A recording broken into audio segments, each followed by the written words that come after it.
The Wild Wild West. All right, we're here. Welcome to Matt and Shane's Secret Podcast. Shane did last week. I'm here with Tony Hinchcliffe, dude. Hell in this yeah. pro-ass studio founded by Josh Cabaza. Thank you, bro. Thank you, sir. Thank you guys for doing this, man. This is fucking awesome. Hell yeah. It's nice, dude. It's nice to be in a pro setup like this, too. Makes me turn it on. You guys are normally on like a slouchy couch or something like that, all slouched in. We have handheld microphones on a couch, and you're like, it works, though. Yeah, It does work, but dude, thanks for doing this. I appreciate it. of course. We're moving down. I was telling you, we got settled in. It's dude, the flight was interesting because we flew with 2 kids, 2 dogs, and my wife, which was like I had talked about it the week before, and I had ordered like a vest, like dog vest. You know, they put the fucking like the shit on them. Fake service animal vest. And my one dog's going blind. So like we were walking through the airport, and people, I might just be paranoid, but like I think there was people, everyone in like a U.S. Air vest or whatever, I could have sworn was like sussing my dog out to see if they were legit. Right. And I had to act like do like pro dog trainer shit. It was like the most stressful fucking, it was terrible. And I like the microdose too. So I took like my little mushroom microdose. Damn. Dude, that was intense, man. That's a lot. It was a lot. Does the blind dog have like the creepy gray eyes? He's getting them. They're getting cloudy. Ugh. So, and I was trying to like act like he was all legit, and I would watch him about to walk into shit, and I would have to pull his leash. So I was kind of like leading him through the airport. Just a reverse service animal situation. I just had to get him here. Blind dog with a seeing eye man. Yeah, dude, for real. It's like his vision's going. He ate 14 chocolate cupcakes last year, and dude, it fucked him up. Yeah. He's never recovered. He's ate some gnarly shit. Like he's accidentally eaten mushrooms before. Damn. A little tiny bit, but he's been through the ringer. But the chocolate cupcakes were on him for real. Yeah. That'll fuck And people up. dude, it fucked him up. Mm-hmm. Were they edibles or just normal No, chocolate these are cupcakes? regular chocolate cupcakes. Chocolate frosting? No, it was chocolate cake cupcakes. Uh-huh. And I think specifically for dogs, theobromine is like there's caffeine and then there's theobromine. And theobromine just wrecks dogs. Yeah. So he's going blind now. So Damn. I know, I feel bad. At least we got him down here. He loves the sun, so he's just been laying in a sunspot. Yeah. So he made the trip. That's what blind people love. The blind people love the sun. It's true. The dude. feeling of the sun. It's got to be the best, dude. Yeah. Well, he was born. We rescued him, so he was born in North Philly and was just like circling like a YMCA eating trash. So it's just crazy. I always look at him like, damn, dude, you're in Austin. Yeah. Who would have thought? He made it. Who would have thought he'd make it out of the hood, dude? My dog fully made it out of the hood, eating trash. Yeah. Now he's eating like Fucking probiotic yeah. pup treats, laying in the sunlight in Texas. He has no idea where the fuck he is, but It's amazing. the flight was cool though, man. It was fun, man. We had to ask someone. We're like, we'll just ask someone to switch seats with us so we could all like sit together. It's fucking. It was Bernard Hopkins.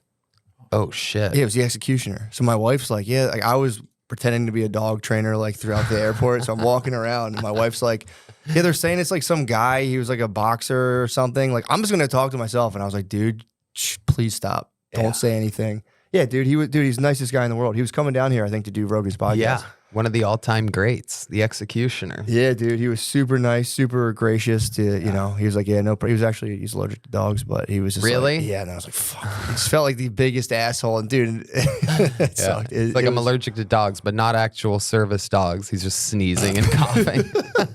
It's actually a legal ADA requirement. Yeah, it's illegal for you to be allergic to these dogs. But, Yeah. But yeah, that was a trek down here. 2 little kids, 2 dogs, and just fucking. It's crazy when B-Hop, who's been hit tens of thousands of times, has better eyesight than your dog. I know, dude. Especially my wife was like, I'll talk to myself. I'm like, dude, please don't start talking shit to this. She has no idea who he is. Like, Right. I'm gonna get my ass kicked. Yeah. In the airport with my fake dogs, dude. Yeah. Do not talk shit to Bernard Hopkins. She's like, this black guy has quite the attitude sitting next to us. My wife's black, dude. She has the attitude. Oh, Yeah, that's so right. she would have popped off. She would have went and popped off. It's not like a white lady going up to an old black dude. This is a youngish black lady going up and popping off, dude. She has no fucking respect, dude. I should, Damn. Sorry, but either way, Yeah. thanks for doing this, man. No, of course. Pumped. Yeah, man. So how is it down here? Is this good, you're saying? I love it. I love it. It's the fucking best. Nice. Everything that, I spent almost 2 decades in Los Angeles, and I thought it was great until the shit hit the fan. when you're at a place and COVID shit, or was it just like that and political stuff? George Floyd riots hit my neighborhood specifically. Yeah, all that shit that was on the national news. That was literally my street. Like that was my actual little, like I'm talking about like a 20, 30 step walk around a corner was 3rd and Fairfax. Damn, especially. And that's it. Those cop cars that are on fire and everything. That's literally, I mean, I'm talking about not like people say like, oh, down the block. Oh, I live a walk away. I'm talking about like, oh God. I'm talking about like a 15-second walk, so all that shit. That's my Chase Bank. That's my coffee shop. That's my Whole Foods. That's my Trader Joe's. How dare they? Yep. Yeah, I lived right on the other side of that. Just on the other side. So you're not talking about just like a harsh vibe. This was like Gotham City. Seriously bad shit. Oh, all the way. We had it in Philly a little bit. It was like a couple of the cop cars did get like torched and stuff, but it wasn't as bad as this, what it looks like, but it was pretty gnarly. The worst part would have been like the struggling actors being out there and being like, get the fuck out, you fucking dork, get out of here. They were all they were in the tornado position in their homes, these cowards.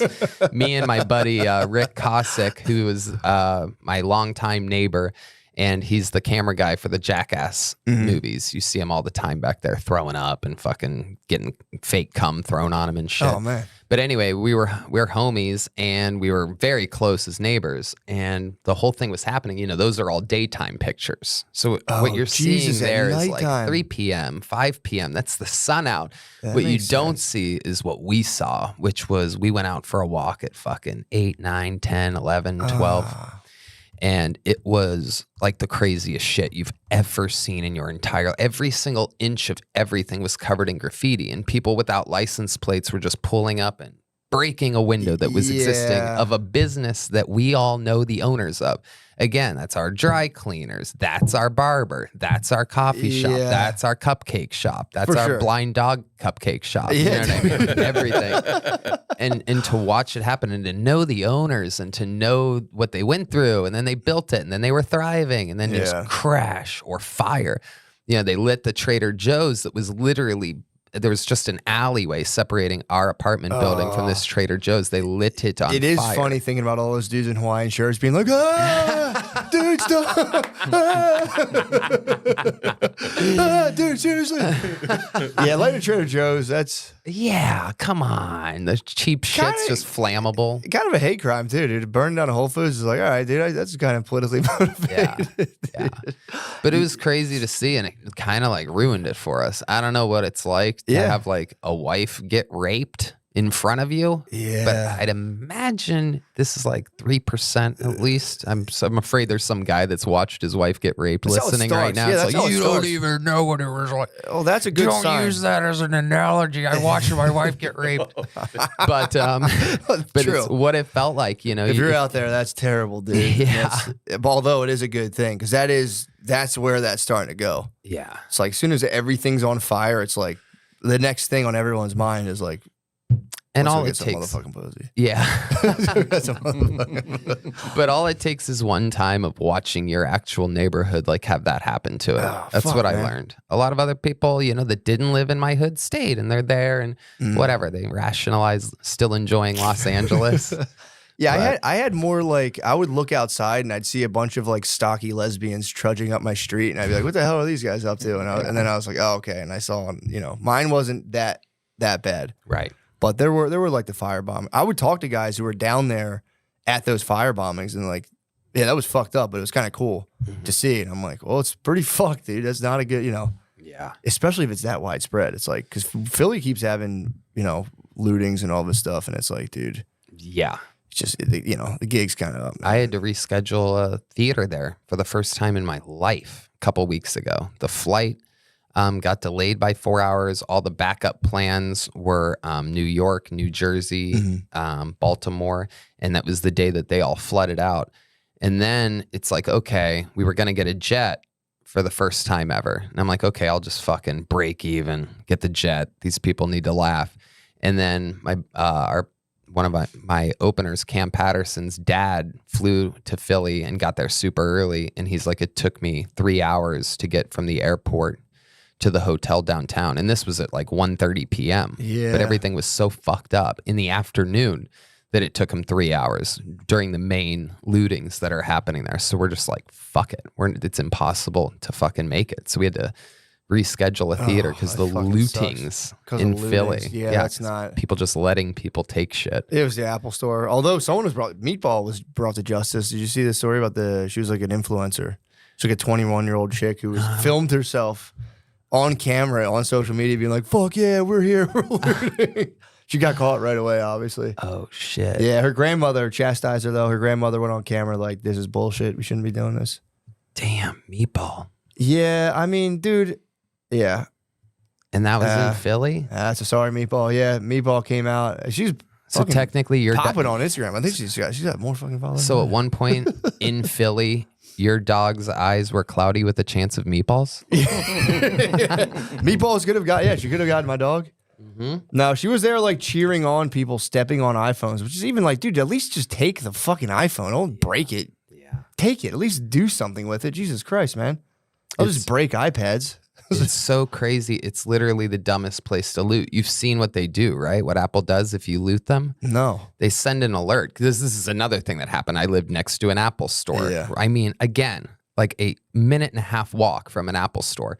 And that night they trashed it, and then they showed the alert that Apple puts on all the devices. They send out a thing they're all tracked. that literally says, we know that you looted this phone, return it, or we're sending the police directly to it. They give a... Like it's like, this phone is inoperable. We know that you looted this. Oh yeah. Pretty sci-fi dystopian, too. Oh, yeah, of course. Very Blade Runner-esque. Yeah. And it's funny. It's just like a 12-year-old kid. Like, what the fuck is right. Yeah, I just bought this for $50. This sucks. What the fuck? I'm being tracked by Skynet. Yeah. Yeah, man. Yeah. Me and Josh were talking extensively about how bad things are looking for, a lot of people right now. And it's like, yeah, dude, it sucks, but got to figure it out, man. You can't be smashing. It just doesn't work. The smash and grab doesn't fucking work. I knew kids. I worked in a high school for a little bit. I knew kids that were trying to do like fraud's the big thing now, like scamming. I'd always tell these kids, I'm like, dude, you're going to get caught, dude. Yeah. These guys are spending. They'd be like like high school kids on like Venmo. Like I got like $50 from another account. And it's like, dude, these banks spend hundreds of millions of dollars. They're gonna get you. Oh yeah. They're gonna get. You're not getting. And there's people now that just scam young scammers because it's like it's hard to sell drugs now. Like you can't really do it like that anymore. If you're like a young kid living in like the inner city, it's like it's not really an option to like bust down a fucking kilo of cocaine. At least not anymore. It's like it's everything's tracked, everything's getting cracked down. Yeah, and fentanyl. Yeah, and it's a Fed. Selling Fed actually is probably pretty profitable for a young kid. Yeah, they should be selling fentanyl. What the fuck are they breaking these fucking stores? Exactly. You got to go with where the market leads you. Dude. The hell, man. There's a bunch of fentanyl sitting there getting cold, dude. We need to move that. Yeah. I mean, they're breaking into fucking stores and it all comes from China. Everything we're talking about, fentanyl, iPhones. Yeah, China did cause these riots. If you think about it, dude, they really did start the looting. They didn't make this nice fucking shit. They made the easily breakable glass at the front of all these stores. Except they keep the good glass for themselves though. Oh yeah, it gets deeper, dude. Because that glass you can't break. Right. At the restaurants. Yeah, it is crazy. They're still able to chill behind bulletproof glass. It's pretty shitty. If I walked in like a big impenetrable bubble in a black neighborhood, people would be like, "Hey, man, knock that the fuck off, dude. You can't." If I walked in like a bulletproof technodrome, people would be like, "Dude, you can't be doing that." Yeah. But I've been trying to I'm gonna start petitioning little like Chinese stores in the hood, just be like, remove the bulletproof glass now. I don't think it'll work. All right. Anyway, on to other things, dude. Well, no, man. Yeah, that sucks. That's actually, I never thought of it like that. That is like terrifying, like seeing what looks like third world level unrest. It was kind of crazier than third world because it was so concentrated in that neighborhood. They really wanted to leave their imprint there. Granted, the next day, all the local like good people were out there. It was kind of crazy. They were all scrubbing the fucking sidewalks, the telephone poles, they sweeping up the glass. I mean, the recovery was so fast, and that was just like the spirit of the neighborhood. But the damage had been done. Yeah. You know what I mean? Again, it's like if you watch your wife get raped, and then all of a sudden the doctor's just stitching her pussy back together again. You still know. Now the analogy actually makes more sense now. You still feel the stitches when you put it back in there. Yeah, true. Scrapey. Yeah. They haven't disintegrated yet. True. Yeah. Again. And obviously you're not going to wait. Right. Again, if there's anybody listening who watched their wife get raped, again, I apologize, but it's the perfect analogy. If you check sometimes you check you check the graphics and shit on Libsyn and whatnot, and you do see like these weird little islands in the Pacific, and you're like, damn, who the fuck's listening from there? Yeah. It could be that guy, could be on that island being like, fuck you, dude. Yeah, fuck this. Never again. Just being like, you know what? I'm not listening. This isn't for me. Right. I've gave this podcast a chance. It's not for me. I'm going to go do other stuff. It was all fun and games until.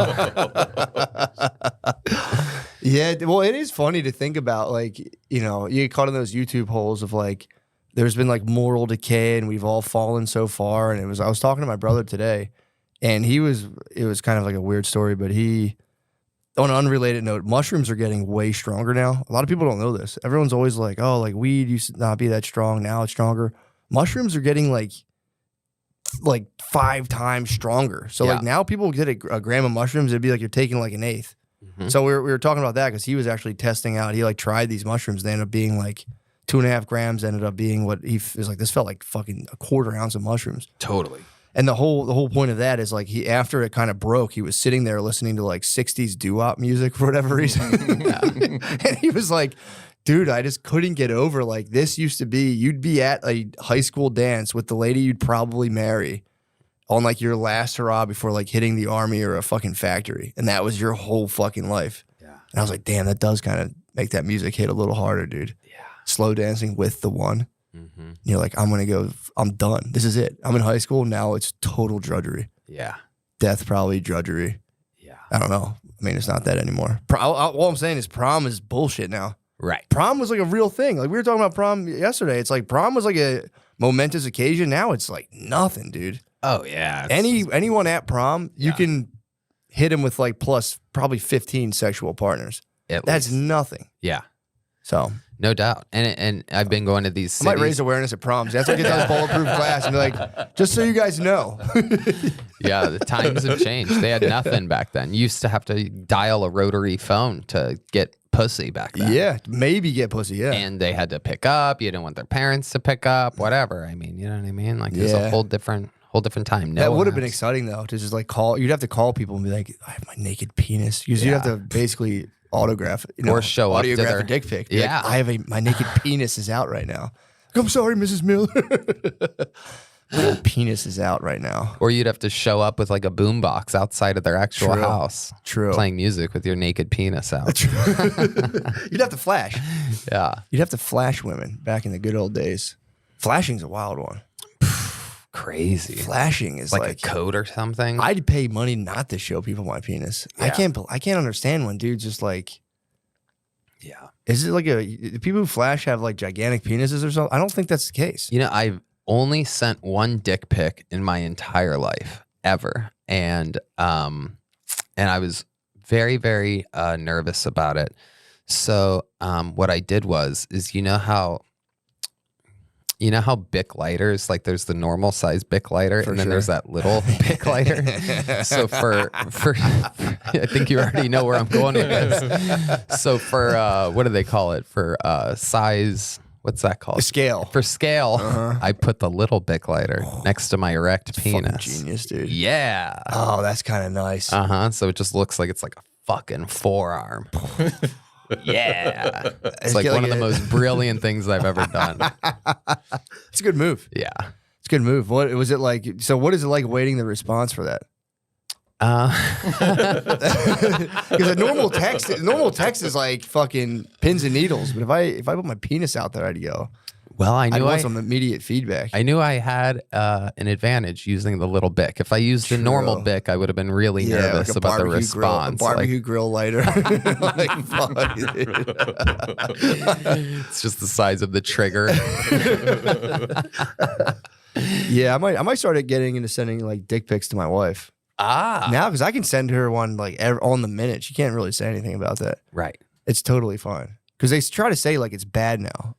That's not what stopped me. My incredibly small penis stopped me. I'm not saying it was like a moral stance against him. I just didn't do it. But well, I mean, the only people that can really break into it, the Chinese make these phones, and if they see your dick, that's basically a black cock to them. True. That's just massive. Yeah, dude. I think it's a misdemeanor. Yeah, classy misdemeanor to send any basically nudity to people that is not requested. Penal code. It is the penal code, dude. That's a perfect. Finally, a good usage. That's to a minor too. Oh, can you get in trouble for sending dirty pictures to of yourself? Sexting has to be legal, Texas. I'd like for someone to strike that down. Yeah. Someone's like, I'm hot right now. It's like, don't do this. Yeah, hit that one. Can you get in trouble for sending dirty pictures of yourself? That's what I want to know. Sexting. I'm about to send a picture of my butthole to my wife right now. Get ready. Yeah.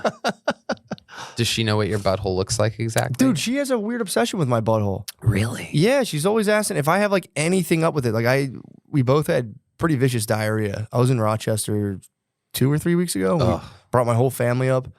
Me and her just had like the most ridiculous diarrhea. And if I'm on the toilet that much, I've been known to get a hemorrhoid. Yeah. So I get big boys too. So I was like, I'm washing my ass. I'm like, oh fuck, I know I have a hemorrhoid.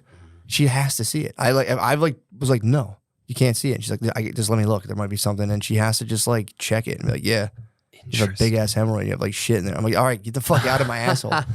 She's obsessed. She actually taught me. I've talked about this before. She taught me how to clean my ass. I didn't know. How do you do it? You get a wet fucking rag. You get like a wet towel and you put soap on it and you're supposed to clean your asshole every day. I didn't know that. Yeah. I didn't know that. Like what? Dog ass. Yeah, I had like a dog ass. No, I was just like you guys knew you're supposed to clean your asshole every day? Yeah. I thought you just wipe it. That's what wiping it was. Oh shit. I never cleaned my asshole until I was like 30. My wife basically like bent me over and cleaned my ass. Wow. I didn't know, dude. Damn. No one taught me how to clean myself. I didn't know. Wow. Who taught you guys how to wipe your You were assholes? just itchy all the time? Yeah, I always had an itchy ass, dude. I was I thought that was just like man shit. Are you the oldest kid? No, Are you the oldest out of your siblings? 6, middle of 6. Middle of 6. See, I'm the youngest of 5. So by a lot, there's like a big gap. I learned. So my mom was like a very, very like black belt mom at the time. And she always made cleanliness a really big deal. But I have kind of an equivalent to that, which is she never taught me to drink water. Oh, dude, yeah. So I was raised like on like, Pepsi and Coke. And I'm not kidding. I was dehydrated until like 3 years ago. And I'm 39. Dude. But like I didn't know I was dehydrated the entire time. You were just fucked up. Totally. Yeah, that kills you. And I was drinking, especially in my fucking 20s at the Comedy Store where the Thai bartenders would literally laugh as they poured you a glass of whiskey. Like, drink. Yeah. And like we would. I used to, you know what I mean? Back in the day, we would have like fucking 20 drinks or whatever in a night. And I'd wake up kind of hungover. My body was just absorbing it. And I had no idea that water would have helped. That got me in college. When I was in like my early mid-20s, I thought that people just drank like beverages to push food down their throats. I didn't know you needed it to live. I think it's a Midwest thing, by the way. I think it's like the Northeast. Oh, okay. So I was just kind of like upstate New York? Not like Philadelphia, right outside of Philly. So I was like, I was like, I thought you just like drink stuff to push your dinner down your throat. So I didn't know you're supposed to like hydrate your body either. And I told my mom, I used to try things where like my cousin tried to not sleep. My cousin was like, I don't think I need to sleep. And he like stayed up for, I think he did like maybe 48 hours and just fucking crashed. Yeah. So now I was like, yeah, you definitely need to sleep. And then when I was in my 20s, I was always trying to save money and shit. And I was obsessed with like trying to save up money. And I remember being like, I'm just going to not buy beverages. That way I'll just buy lunch and I'll save money on bevs. Like thinking I was like denying myself a luxury or whatever. Dude, I just didn't drink anything for like a day. And I got a splitting fucking headache. And I was calling my mom like, dude, my head is killing me. Yeah. She's like, have you drank water? I was like, why? What the fuck is that going to do? She was like, you need to drink water. And I was like, okay. Yeah. I looked it up. I'm like, yeah, you need that. You need that. It's crazy. It's the most simple thing. It was never told to me. No. Never taught to me. And dude, imagine if iced tea wasn't so delicious, we'd both be dead right now. Yeah. We would have been dried on the side of the road, just fucking like. Yeah. From fucking uneducated dehydration. I know. But yeah, dude, I got And now, by the way, when I drink a lot of water, and for a while, I mean, I started doing hot yoga a couple of years ago. Yep. And I'm like, man, this hot yoga is the shit. I feel so good. Yeah. It's unbelievable. And it is, and it was, and it is. But I realized only when I'm doing hot yoga am I drinking a couple liters of water in a day. Yeah. And now, if I don't do hot yoga and I drink that amount of water, I feel like I have superpowers. Yeah.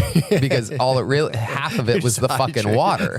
Just drinking water. It was just I didn't want to die in hot yoga because you sweat so much that you're like, I have to drink water. So you're enjoying your blood like moving through your body. And you're like, this is amazing. Yeah. It's not a thick paste. Right, Like, exactly. what is it? Yeah.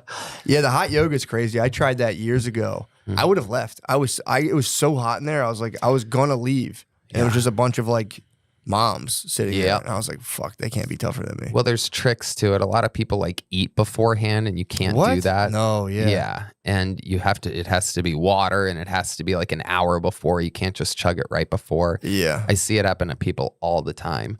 But there is something to like getting your like a fluid. It's like an oil change. You just sweat it. If I don't sweat for like a week, dude, I feel disgusting. Totally, it's gross. When you get that like oil change, you're moving the fluid. Yeah, it's kind of nice. I took a buddy, Keith Ray. He's a door guy at the Comedy Mothership, and he is just, I don't even know how to describe it. He was, I don't know. I think he's sober right now. Right now, he's one of those guys. Yeah, but sober October, or he's like, oh, you're saying he's like trying. Yeah, I knew a guy. We were making fun of him because we're making fun of him because his dad was a drunk or his boss or one or the other, and he was like, he's not an alcoholic. He quits drinking all the time. And I was like, dude, are you fucking serious? He was like 18. He's like, he's not an alcoholic. He quits drinking constantly. Dude, like for real. I swear it was the funniest shit I've ever heard. It was his boss too, because we're like, your boss is a drunk, and he's like, my boss isn't a drunk. He's a good guy. Like he's a fucking drunk. He quits drinking all the time. Oh my god! It was like a dialogue, like a comedy scene. And he like stood by it. I'm like, dude, don't you understand that makes him an alcoholic? Right. If someone's if you know that they quit drinking, if they're talking about how they're not drinking, that means they have a terrible problem. Yeah, yeah. Not just the Lent. I know a lot of people. I got a lot of people in my family like, I'm not drinking for Lent. Lent's a big one. That's kind of like. Yeah, I got a lot of uncles white knuckling Lent. Just like, fuck. Oh yeah, it's crazy. But I took this homie Keith Ray to hot yoga. I'm like, you know what you should do? Because he's like, man, I want to quit drinking. I mean, his like, you see like black holes in his pores. Like he was like disgusting. And I'm like, you should come meet me here at this time. Blah blah blah blah. And I show up, and I had to like park kind of far away that time. And I remember because I was looking at the front door of the place, and I see a guy out there smoking a cigarette, like right out front of the front door, which in hot yoga world is kind of like, I'm like dreading. I'm like, oh god, this is my guy that I invited, and the fucking instructors know me. You never smell cigarettes either, because he's gonna stink like that too. Oh, totally. And but long story short, he fucking did it. He pushed it, and he literally came out. He walked out.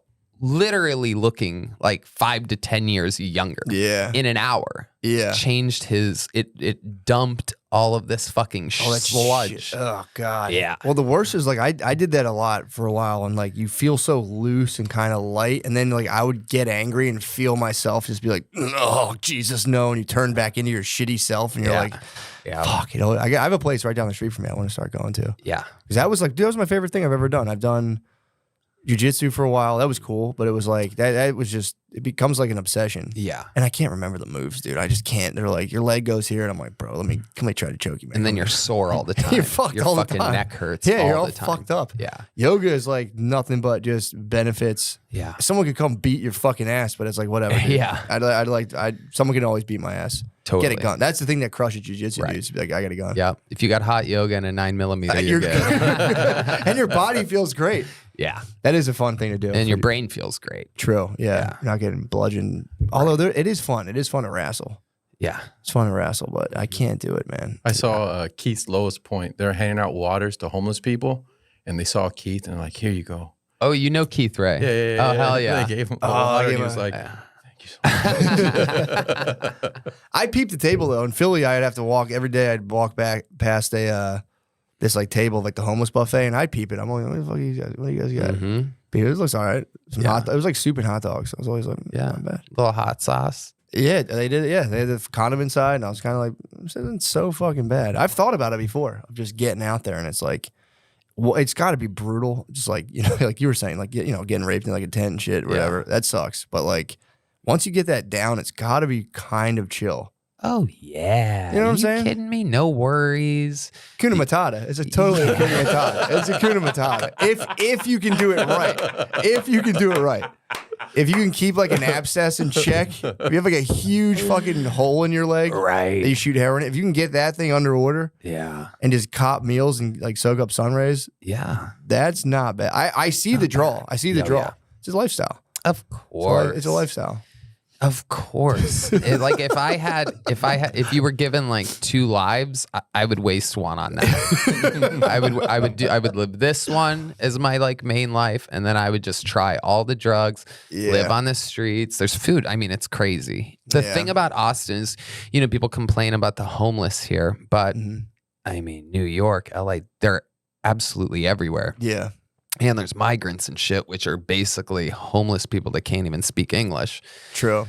So, but what's weird about Austin is at some point, I found this out, some liberal, ultra liberal mayor took over and decided to put the homeless feeding place in downtown.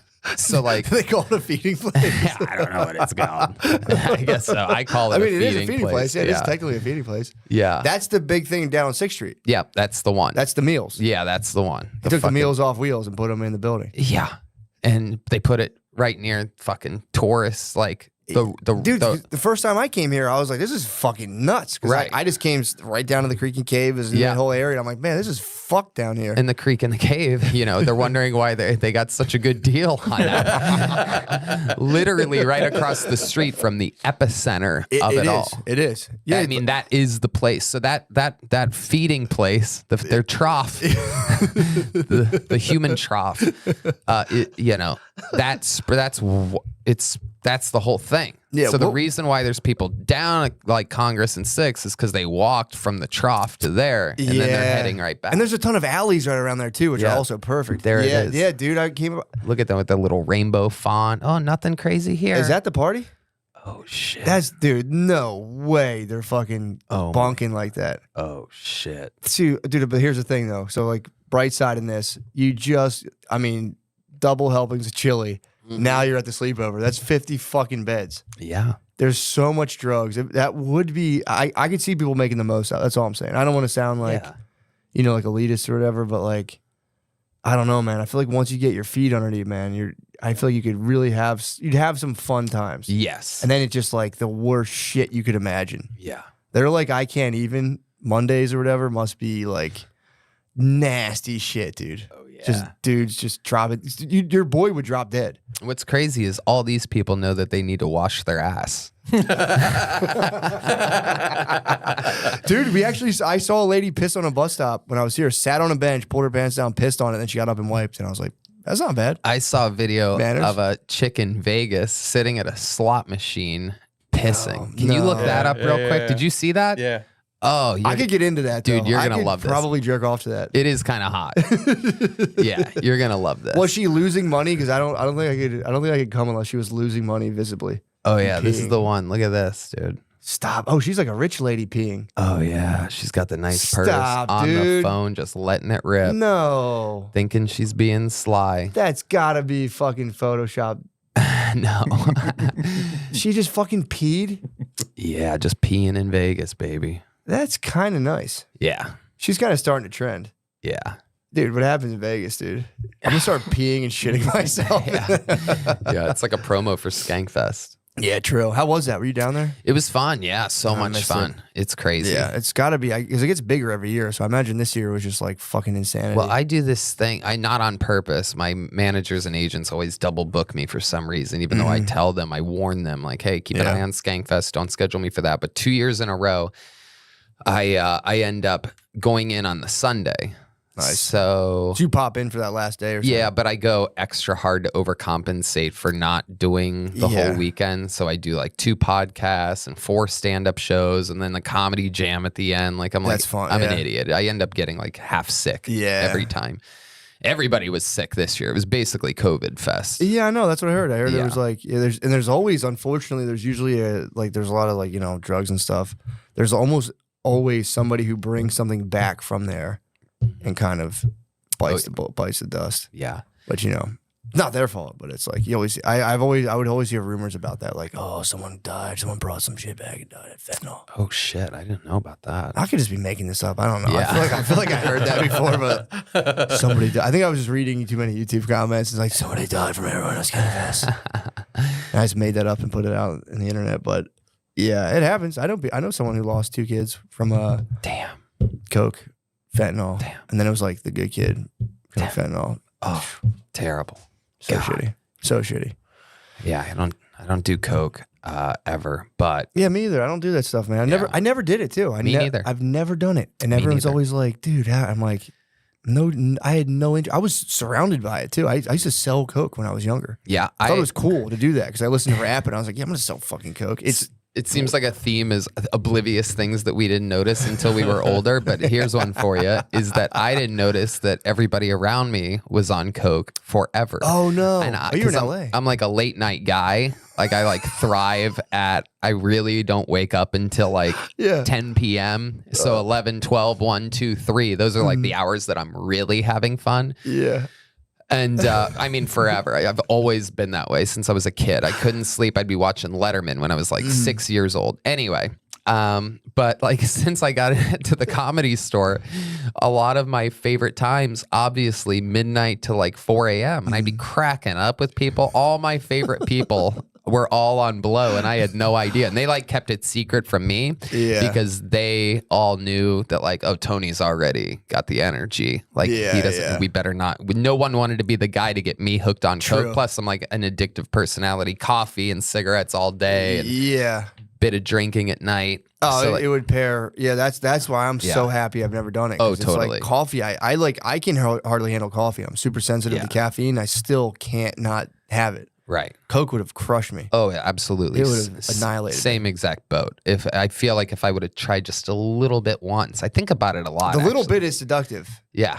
Like just a teeny, because then you can draw the comparison. There's that guy from Columbia University. He's a professor. He's like, I do heroin, I do coke. Coke's even cleaner than coffee if you can just do a tiny little bit of it. Wow. He's all about it. I forget this guy's name. Columbia, I think that's a little bit different. Columbia and 6th Street are 2 different things True. when it comes to cocaine. Yeah, dude. This guy just like he's like, there's nothing like a little bit of heroin by a fireplace. Wow. He's like, yeah, just fucking, it's like fair enough, man. Maybe. And that, again, that does sound awesome. And from what I hear from 100% of people that have done heroin, there's absolutely positively nothing like it. Like, yeah, now that you're saying that, it's like, yeah, everyone does get a pretty good rap for being awesome. So he's trying to say like, we can totally do this stuff. Yeah. A 100% batting average heroin has over everything. And I've talked to some of my heroin addict recovered friends, and I'm like, okay, so let's say you just found out you won the lottery and you're getting your dick sucked and you're eating your favorite food at the same time. They're like, nope, nothing like it. Not even close. What? Yeah. Oh, yeah. There's nothing like it according to them. God damn it. So that's another thing. Like if I had that second life, I would just be out there fucking burning the spoon. And then you get to get off of it and be like, guys, I fucking did it. I'm off this shit. Yeah, nobody's ever really. Heroin's one of those things that they think about forever. Yeah. If they ever enjoy anything, they're like, wow, this is like 1% of heroin. True. Yeah, I was researching the dopamine. Like, I was trying to figure out how much dopamine I get every time I look at my phone because I'm like super addicted. I mean, I'm okay with it, but because I think like if you have a piece of chocolate, it increases your dopamine like 10% in your brain. I think meth is like 5,000 to 10% dopamine. Mm-hmm. Heroin's got to be. Yeah, even more. And it's like, dude, you're ramping up which is supposedly like the enjoyment thing in your brain. Totally. By 10,000%. That is tough to come back from. Yeah. Because I'm not hitting 10,000% on anything, so I'm safe. Yeah. I can deal with like mundane shit and just be like, all right, this is fine. But yeah, it's oh yeah, hell yeah, dude, you're fucking fast as hell, dude. Goddamn, Josh. Yeah, look, that's neurons. I know those ones. It's a synaptic cleft. Ooh. Do you believe in that shit? That you have little balls of shit floating around between gaps in your brain shooting sparks at each other, and if you just fucking change the colors of the balls, you'll be happy. I wish it was that easy, man. Yeah. More red, less blue. Yeah, dude, I need some more blue up in there, dude. Yeah, I don't know. But either, yeah, I'm telling you, I tried to Google this. I couldn't find it, but I did see something, but I don't know. Oh, yeah, meth in the brain. Did you know that 35% of all car accidents occur between 6 p.m. and midnight, and the highest amount of drivers involved in car crashes are people aged 25 to 34? That's probably you, dude. If you're ever injured, you can check out Morgan and Morgan. Morgan and Morgan is America's largest injury law firm. They have over 100 law offices nationwide and more than 800 lawyers. Morgan and Morgan, I already read that. With over $15 billion recovered, Morgan & Morgan has a proven track record of fighting to get you full and fair compensation. Morgan & Morgan has been fighting for the people for over 35 years. Chatting up with sweet baby girls is hard. Submitting an injury claim with Morgan & Morgan is easy. If you're ever injured, you can check out Morgan & Morgan. Their fee is free unless they win. For more information, go to forthepeople.com/drenched or dial pound law, pound 529 from your cell phone. That's forthepeople.com/drenched or pound law, pound 529 from your cell. This is a paid advertisement, in case you're wondering. You're a dude, and your home decorating choices are boring. Keep your walls looking awesome with metal posters from Displate. Displate takes just 20 seconds to install and won't damage your walls. Just pop the magnetic sticker on the wall, hang the poster, and you're good to go. You can even submit your own art to get printed for something totally unique and custom. Whoa. Personal endorsement, I look at this sometimes. I look at it and I go, things aren't so bad. Check out their officially licensed designs from Star Wars, Doom, West Ham, and more. West Ham. The soccer team? Yeah, there you go. Come on, you Hammers. Get the Displate for the Hammers. That's fucking cool. Save up to 34%. Save up to 34% off when you click the link in our description and get your ready-to-hang art. The discount will automatically be applied to your cart when you click our link. Use code DRENCHED when you visit Displate.com to get the discount. That's Displate.com/drenched or click the link in our show notes. So yeah, look at that. That could be in your apartment or house. You could have that. It sounds like thunder, so you can scare your cats and dogs. All right. This show is sponsored by BetterHelp. The next time you want to eat your feelings or drink your sorrows, turn to BetterHelp. Their online therapy gives you a place to express your emotions, work through problems, and make important decisions with guidance. BetterHelp is entirely online and designed to be convenient, flexible, and suited to your schedule. Just fill out a brief questionnaire to get matched with a licensed therapist. You can switch therapists at any time for no additional charge. Bill, how has BetterHelp helped you? How's BetterHelp helped you? I want to kill myself. Yeah, but has BetterHelp made you feel like you don't want to do it? I can't open up to them. You can't open up to anyone. Dude, don't tell us. Don't fucking dox where we're going. You're fucking doxing our route. Head into the fall season with a clear mind. That's not a good personal endorsement. Get a break from your thoughts with BetterHelp. Visit BetterHelp.com/MSSP today to get 10% off your first month. That's BetterHelp. HELP.com/MSSP. Is there meth here too? Is it like, because I know meth is more West Coast, heroin's East Coast. Do they meet in the middle here? I'm not sure what the fuck these people are on, but I don't think it's meth. They're a little bit slouchy. It's a little bit like... That's good. Yeah. That's opiates of the masses. Yeah. I'm telling you, dude, that shit out. And like, I was out in the Pacific Northwest and it's like, those dudes are tweaking out there. Oh, yeah. Like every time I walk by them, I'm ready, dude. I'm like, dude, totally. It's a full Street Fighter fight. Both of my older brothers live in Venice Beach, California, which, again, when I was hanging out around there, really goofing around 15, 20 years ago was the most chill fucking, what's up, man? Yeah. So, like, hippy dippy, so cool, tie-dye everything. That's you what know I thought what I mean? It's It was not like that. California, like what you think of when you hear like a Red Hot Chili Pepper song. And now it is like a guy with an axe chasing normal humans. Like that is methy. It's methy out there. We gotta have a battle. We gotta have the West Coast meth versus the fucking heroin guys. The meth people are gonna it'd be the Vikings. It'd be the Vikings exactly. versus like the This is war. The other people are just fucking. Yeah, it would be like Vikings raiding Nepal. It'd be a gruesome fucking battle. It's marijuana and fentanyl. Oh, really? Yeah, I heard all the coke here has fentanyl. Yeah. You got to test it. It just has to have the right amount of fentanyl. To get you. Oh, you're saying the right amount to be good. The right amount to be good. Oh, So the man. real coke guys have testers. Oh, They Jesus. test it. See, that's the thing. For me, if I'm partying and I got to do like a fucking experiment in the middle of it, it's like, I'm done. Totally. I'm going home. right. I don't want to have to fucking like get a beaker and swish around. I mean, that is kind of like sick ass shit from a movie, like purple, and be like, puro. Perfect, dude. Yeah. That's tight.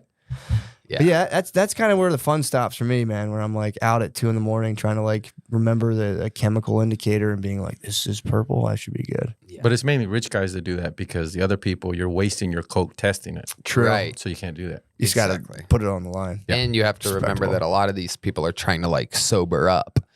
Like they're like, Yeah. oh, I drank too much. I need a little bit of blow to fucking. Yeah, true. So they're not gonna pull out a beaker. True. Those aren't the beaker people. The people that drank too much aren't pulling out the beaker. Yeah. Yeah, I mean it is. I just I'm such a fucking pussy with all this shit. Like I'm such like a health weirdo that I just can't believe it that like you roll the dice on that. You know, it's like, dude, it just drives me nuts. It's like, dude, what are you doing, dude? Right. Go to bed. Yeah. Go to fucking sleep. Exactly. Why would you want to counteract alcohol and be like, I need to be sober again because I got too drunk? And it's like, I've dude, go to fuck to sleep. Stop. Never understood. I don't that. understand it at all. It boggles my mind. Like you got drunk to get drunk, and now you want to sober up, and they're like, "Yeah, it's the best." So you can Just drive sober up." home. Yeah. True, but I can do that. I swear to God, if I'm drinking and I can smoke enough weed where I can kind of like, I kind of do feel like I'm kind of floating. The last time I did that, I was in an ice cream place. Like I left the bar and I was in an ice cream place and I was like staring at the board, like, dude, get it together, pick something. And I was like, I'll have peanut butter crumble. And dude's like, dude, that's a topping. And I was like, fuck, fuck. I blew my cover. I blew my fucking cover. I was next to my wife. I was like, God damn it. God damn it. Oh, Yeah. peanut butter crumble. Oh, the peanut butter crumble. And he's like, okay, on what? And I was like, oh, fuck. Oh man. We should leave. Yeah. So, but yeah, I never understood that either. It's like, dude, just what are you doing? Yeah. It's 3 o'clock. I'm hammered now. I got to conduct business. It's like, dude, go to fuck home, man. Yeah. I need to snort. Yeah, I get it though. If you're getting sloppy and you continue to, I don't know.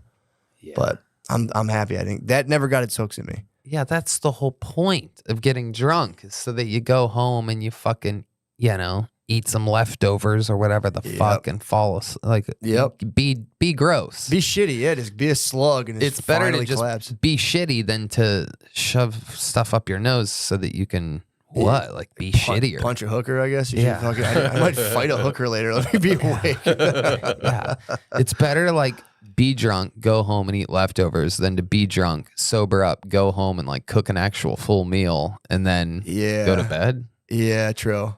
You know what I mean? Like what are you repairing yourself for in the middle of the night? I never understood it. Every time Yeah. I saw it, I was just always kind of like, I know dudes who would do a lot of coke would also buy Xannies because they wanted that to like pass out. Yeah, But it's like, dude, sleep's the goal. That's Right. every day. It's like, I'm just trying to get to sleep. Yeah. You get to sleep, that's the goal. I can't imagine artificially prolonging that Oof. for your own pleasure. Yeah. I remember there was a lot of my friends got into drugs and we were in this apartment complex and this whole place was just like it was a nightmare. It was just all these kids moved in near each other and they all were doing tons of Percocets, pills. It turned into like heroin, coke, all this stuff. And there was these girls that like started taking Ambien and then they would take Adderall. Because like if you force yourself to stay awake on Ambien with Adderall, you start to like just lose your mind apparently. Oh my god. And they were trying to sell me on it. They're like, you should do this. And I was like, no, I don't even want to take Ambien to go to bed. I'm like, I'm good on all of that. And they're like, dude, it's sick. And they're trying to, and then like 5 minutes later, one of the girls just collapsed, fell down. It was funny being that young where you'd see a person collapse and be like, huh. Just like, whatever, I'm out of here. This apartment sucks. Right. Just leave. Yeah. Yeah, we just left. That's what happened in Youngstown. All my homies that were just drinking beers ended up, it just goes, it's just one direction. Yeah, that is crazy though, because I do get that though, because if you try, you're like, drugs are bad, and you're like, beer rules, and you're like, weed rules, and then it's just like, bam, there is that level. They hit you with that, and you're like, I'm functioning pretty well right now. And it's just like, yeah, you're a cokehead now. It sucks. Yep. Because that doesn't, you don't age out of it. I know I've seen that like pestered dudes into their 30s. Where like, I knew someone who, they would do it here and there, all the blah, blah, blah. And then it's like, you just assume they stop, but people don't. People become like 35, 40, and they're still trying to rip lines. And like I knew someone who got kicked out of their friend's wedding because they were just doing coke in the bathroom. And like their friend had to be like, dude, what the fuck, man? Yeah. He got like, someone discovered it and kicked him out, and he had to be like, dude, get it, go home, man. Yeah. And it's, what really sucks is the people that end up, doing coke after they drink, it ends up ruining drinking for them because then they can't drink without thinking about coke. Yeah. And now all of a sudden you can't drink anymore. Yeah, true. And you ruin drinking for yourself. It's greedy. Yeah. 'Cause there's no like Willie Nelsons of coke. There's no like charming 80-year-old just like a little bump. You know what I mean? You never see that. 100%. You got to age into stuff, dude. And I always tell people like that's the ultimate sucker drug, dude. Coke is bad. Yeah. I don't know any good story. It never played out well. Yeah. My older brothers, I'm so lucky to have a brother that's 12 years older than me and 16 years older than me.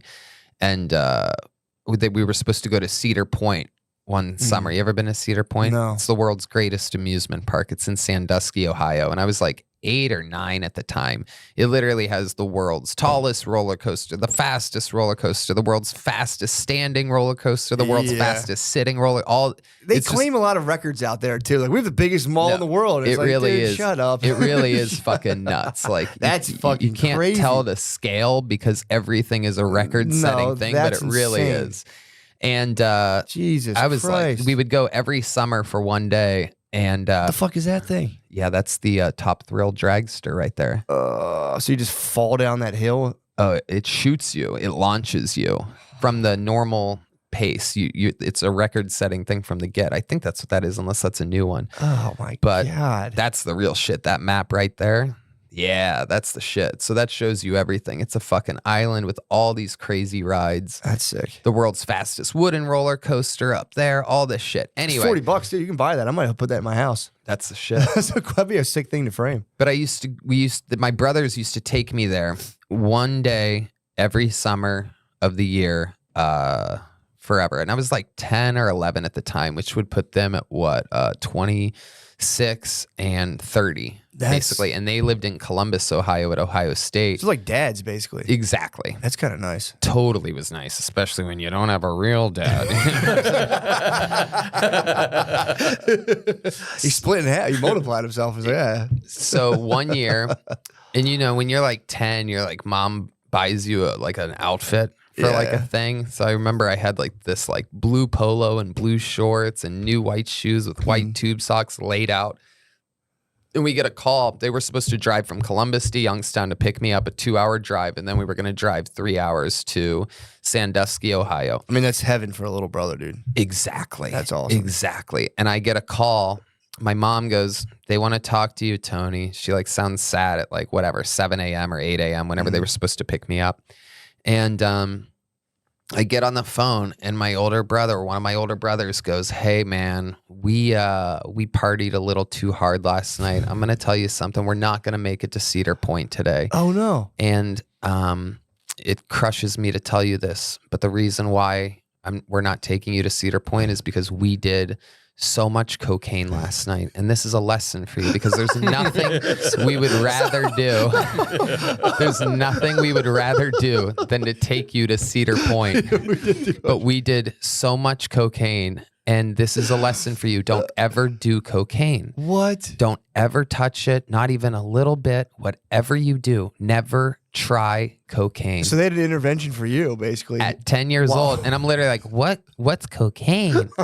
But you know what? They're getting their dick sucked. They're like, this shit sucks. All right. They're on the edge of an infinity pool. Like, listen to me. Listen. You can never do this shit. But to their credit, That's shit awesome. fucking worked. It stuck with me forever. That was very brave. Yeah, they totally didn't have to call you to do that. Right. But it really stuck with me. So like that's also that's young enough that like burned that into your head too, because you have Cedar Park or Cedar Point, and you're just like, dude, that's crushing. Mm-hmm. You're like, now coke, you're like, yeah, that shit actually sucks, dude. Right. You don't get to have fun. It literally, and I've thanked them probably 50 times each throughout my life. Yeah. I go, it's gonna, and I all the time. I literally go, thanks for that fucking thing, because I'm positive I would have tried it. Oh, for sure. Even post that, there's been so many ridiculous temptations. Rappers, celebrities, famous comedians, just good friends late at night that are like, come on, just try a little. Wildly cool, successful people that are like, this is 100% pure. This is literally the best cocaine on planet Earth. Just do one little tiny, and it's on like a golden spoon with a diamond on it, and you're like, this wouldn't affect anything negatively. But and then the last second, I'm like, nope. Yeah. And it's all because of the Cedar Point 10 years old fucking morning call, which was, traumatizing at the time, but ended up being correct. For real, that was the move, man. I never pictured them getting their dick sucked on the edge of an infinity pool. Kind of changes everything now. If I would have seen what they were actually doing at the time, I probably would have done it.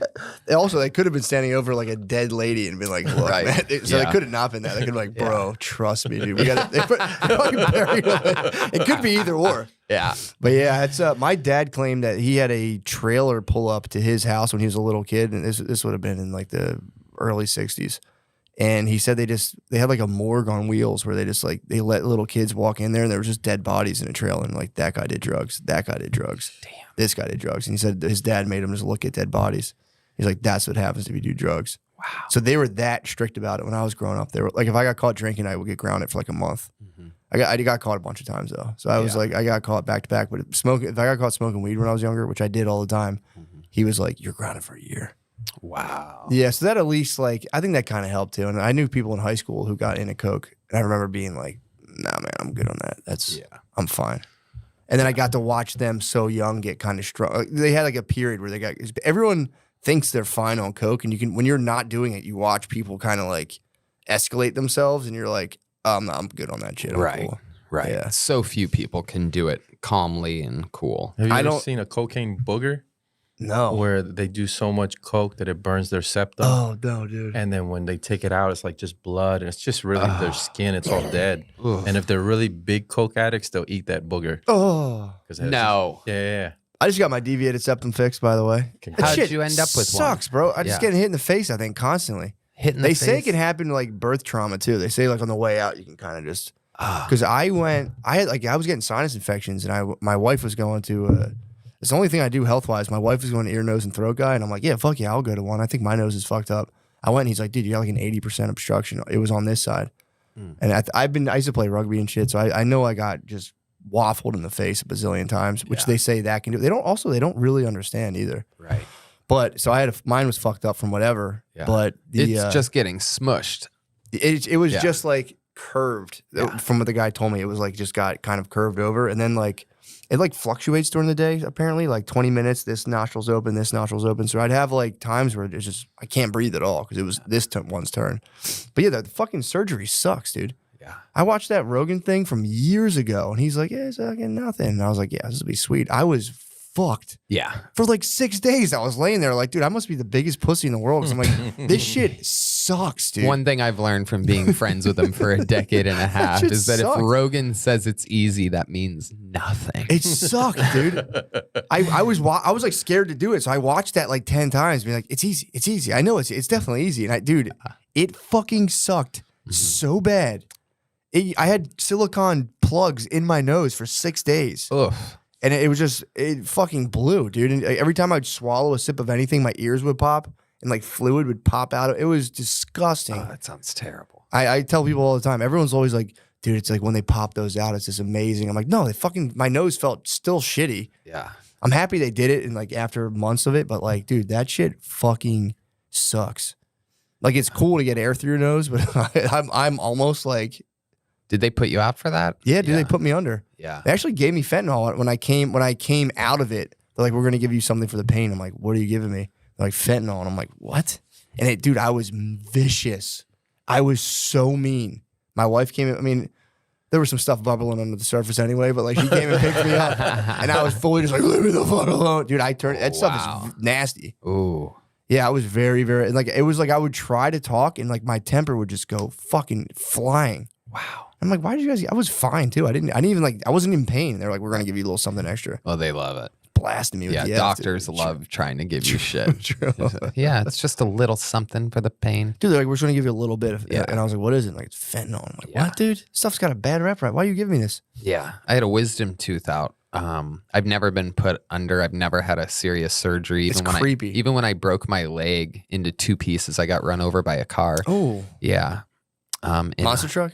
No, it was a chick driving a. Oh, no. It was the girl. It was my girlfriend in high school, and she dropped me off at home, and my backpack was in her trunk, and she forgot that I was getting my backpack out of the trunk, and she starts backing up, and I'm like, oh shit, and I almost made it out. I almost fucking went back and pivoted, but just the back of my left foot got stuck under the tire, and it went all the way, and it went crack completely into 2 pieces. And I was laughing. It was weird. Like there wasn't really pain yet at all. Yeah. It was just shock and yeah. But what the fuck was I just gonna say? I didn't even take any pain pills for that. What? But when I got my wisdom tooth taken out, man, I can't remember when was it? Like 13 years ago. Who gives a fuck? They didn't put you under for that. They did local anesthesia. No, I wanted to stay up for that too. I have a weird thing where I'm like, I don't trust these fucking anesthesiologists for a second. Fucking creepy, That's a dude. weird job. They knock you right out, dude. And I don't trust any of these motherfuckers. True. You know what I mean? You're on a fucking airplane. It's a bumpy landing. You're like, if that was an anesthesiologist, I'd be dead. Yeah, if you're a little bit off on that shit, you're dead. So That's true. I don't trust anybody. And dude, everyone's different. My wife has a thing where she pulls herself out of anesthesia. So there's like everyone's body's different because they ask you like, have you ever had anesthesia before? Because they're that first time they don't know how you're gonna react. Right. She came out of her wisdom teeth. She was like on a thing that it knocked me out. She came out of it and was just like and like started Godzilla, and they had to be like, dude, chill. Yeah. They had to cancel her surgery and she had to do the localized they got one of them out and she had to go back and do it all again. Yeah. I went local. They're just fucking shooting it up, and they pull it out, and the dentist or the oral surgeon goes, I'm giving you, these 10 pills. Feel free to, take one if you're feeling pain. It's just a little something for the pain. That's what they say. I can't remember if it was Vicodin or the other one. Percocet. Tramadol. Tramadol's bullshit, dude. Don't get me started on tramadol. They gave me that for my nose. That stuff is weird. Doesn't work? It doesn't. It's like they give it to dogs. It's like dogs. Because I told the guy when he did my nose, I was trying to hard ass it, and I'm like, no pain pills, bro. I don't want any of that shit. And he was like, when I came out, they gave me tramadol. I was like, yes, I'll take that. Yeah. And it just makes you. I've taken Percocets. I've taken Vicodin before, and they're at least. I see why people get addicted to those. Mm-hmm. Tramadol is unpleasant all the way. It feels like you're just on like a weird. I can't explain it, man. It's not. It's technically not chemically an opiate. It just like hits the part of your brain and makes it kind of like turn on an opiate receptor, but it feels weird. Feels like a dark, shitty, confusing. There's nothing comforting about it, which is probably why they're good to give people as they're not addictive at all. Well, the thing that they gave me wasn't that. I think it was. What year was it? This was like 13 years ago. Oxycontin. They gave you the oxycodones or the Percocets. It may have Percocets been or Vicodin. Codone. Yeah. I know it wasn't the cotton, or else I would have remembered that. But maybe it was oxycodone. Oxycontin is oxycodone, right? But it's just like a cuter name. Yeah, for real. So I take a half of one. I'm like in pain a couple hours after the thing, a few hours after when the local thing runs out. And I took a half of one because I'm like, I'm kind of reactive to everything. I'm that guy where like really a shot of tequila and 4 hits off of a blunt, and I'm like already feeling it. Yeah, I'm like that guy. I'm a sensitive instrument too. Yeah, I don't need a lot. Exactly. So I'm like, I'm going to take a half of one of these, my first pain pill of my life. Nice. And congrats. I start immediately. Fucking 10 minutes later, I'm just sweating and smiling, and the feeling of just overall destiny comes over me of like, this is what you were meant to do. This is true happiness. No. This is you. Thank God he took a half. Exactly. Yeah. And I immediately had the fucking sensibility to fucking take that bottle. I dumped it while still on it, while literally just in all my glory. I dumped it in the toilet, fucking flushed it, because I'm like, this is everything. Yeah, they say people are wired. I took them again. Like I had a friend who got real into them like very young, and I got my wisdom teeth out in high school, and he was like, he was like savvy enough to be like, oh, you're getting wisdom teeth out? I'll buy your script off you. And I was like, yeah, fuck it, I don't want these things. So he just like bought them off me for $200. Actually, it was like the worst thing that ever happened to him, but he ended up having a bad deal with it. But Rest in peace. No, he's good. He's good now, but he had a tough time with that shit. But so then I was like, damn, I can make $200 with these things. I'm like, I'm gonna get some. We both were like mutually attracted to them for different reasons. This is much better than not buying beverages. Dude, I was like, fuck this. This is awesome. Yeah. But then, I sold Percocets when I was younger, and he was like, you got to try them, dude, because I never tried them. And he's like, just see what they're like. And luckily they didn't.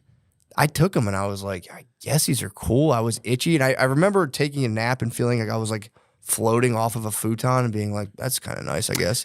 But I remember thinking like, I'd rather have they were all $5 a piece. I was like, I'd rather have $5. That's not worth $5. It came down to economics for me. I was like, that's not worth $5 for me. And there's nothing that. But everyone's different. He took them, and it was just like, again, he was like, this is it. And I know this sounds lame to people that do a lot of drugs, but like there is nothing that people have described to me that I've not been able to obtain from smoking marijuana. Yeah. Either you're just a couple hits away. Like I've always been really lucky to be around great weed.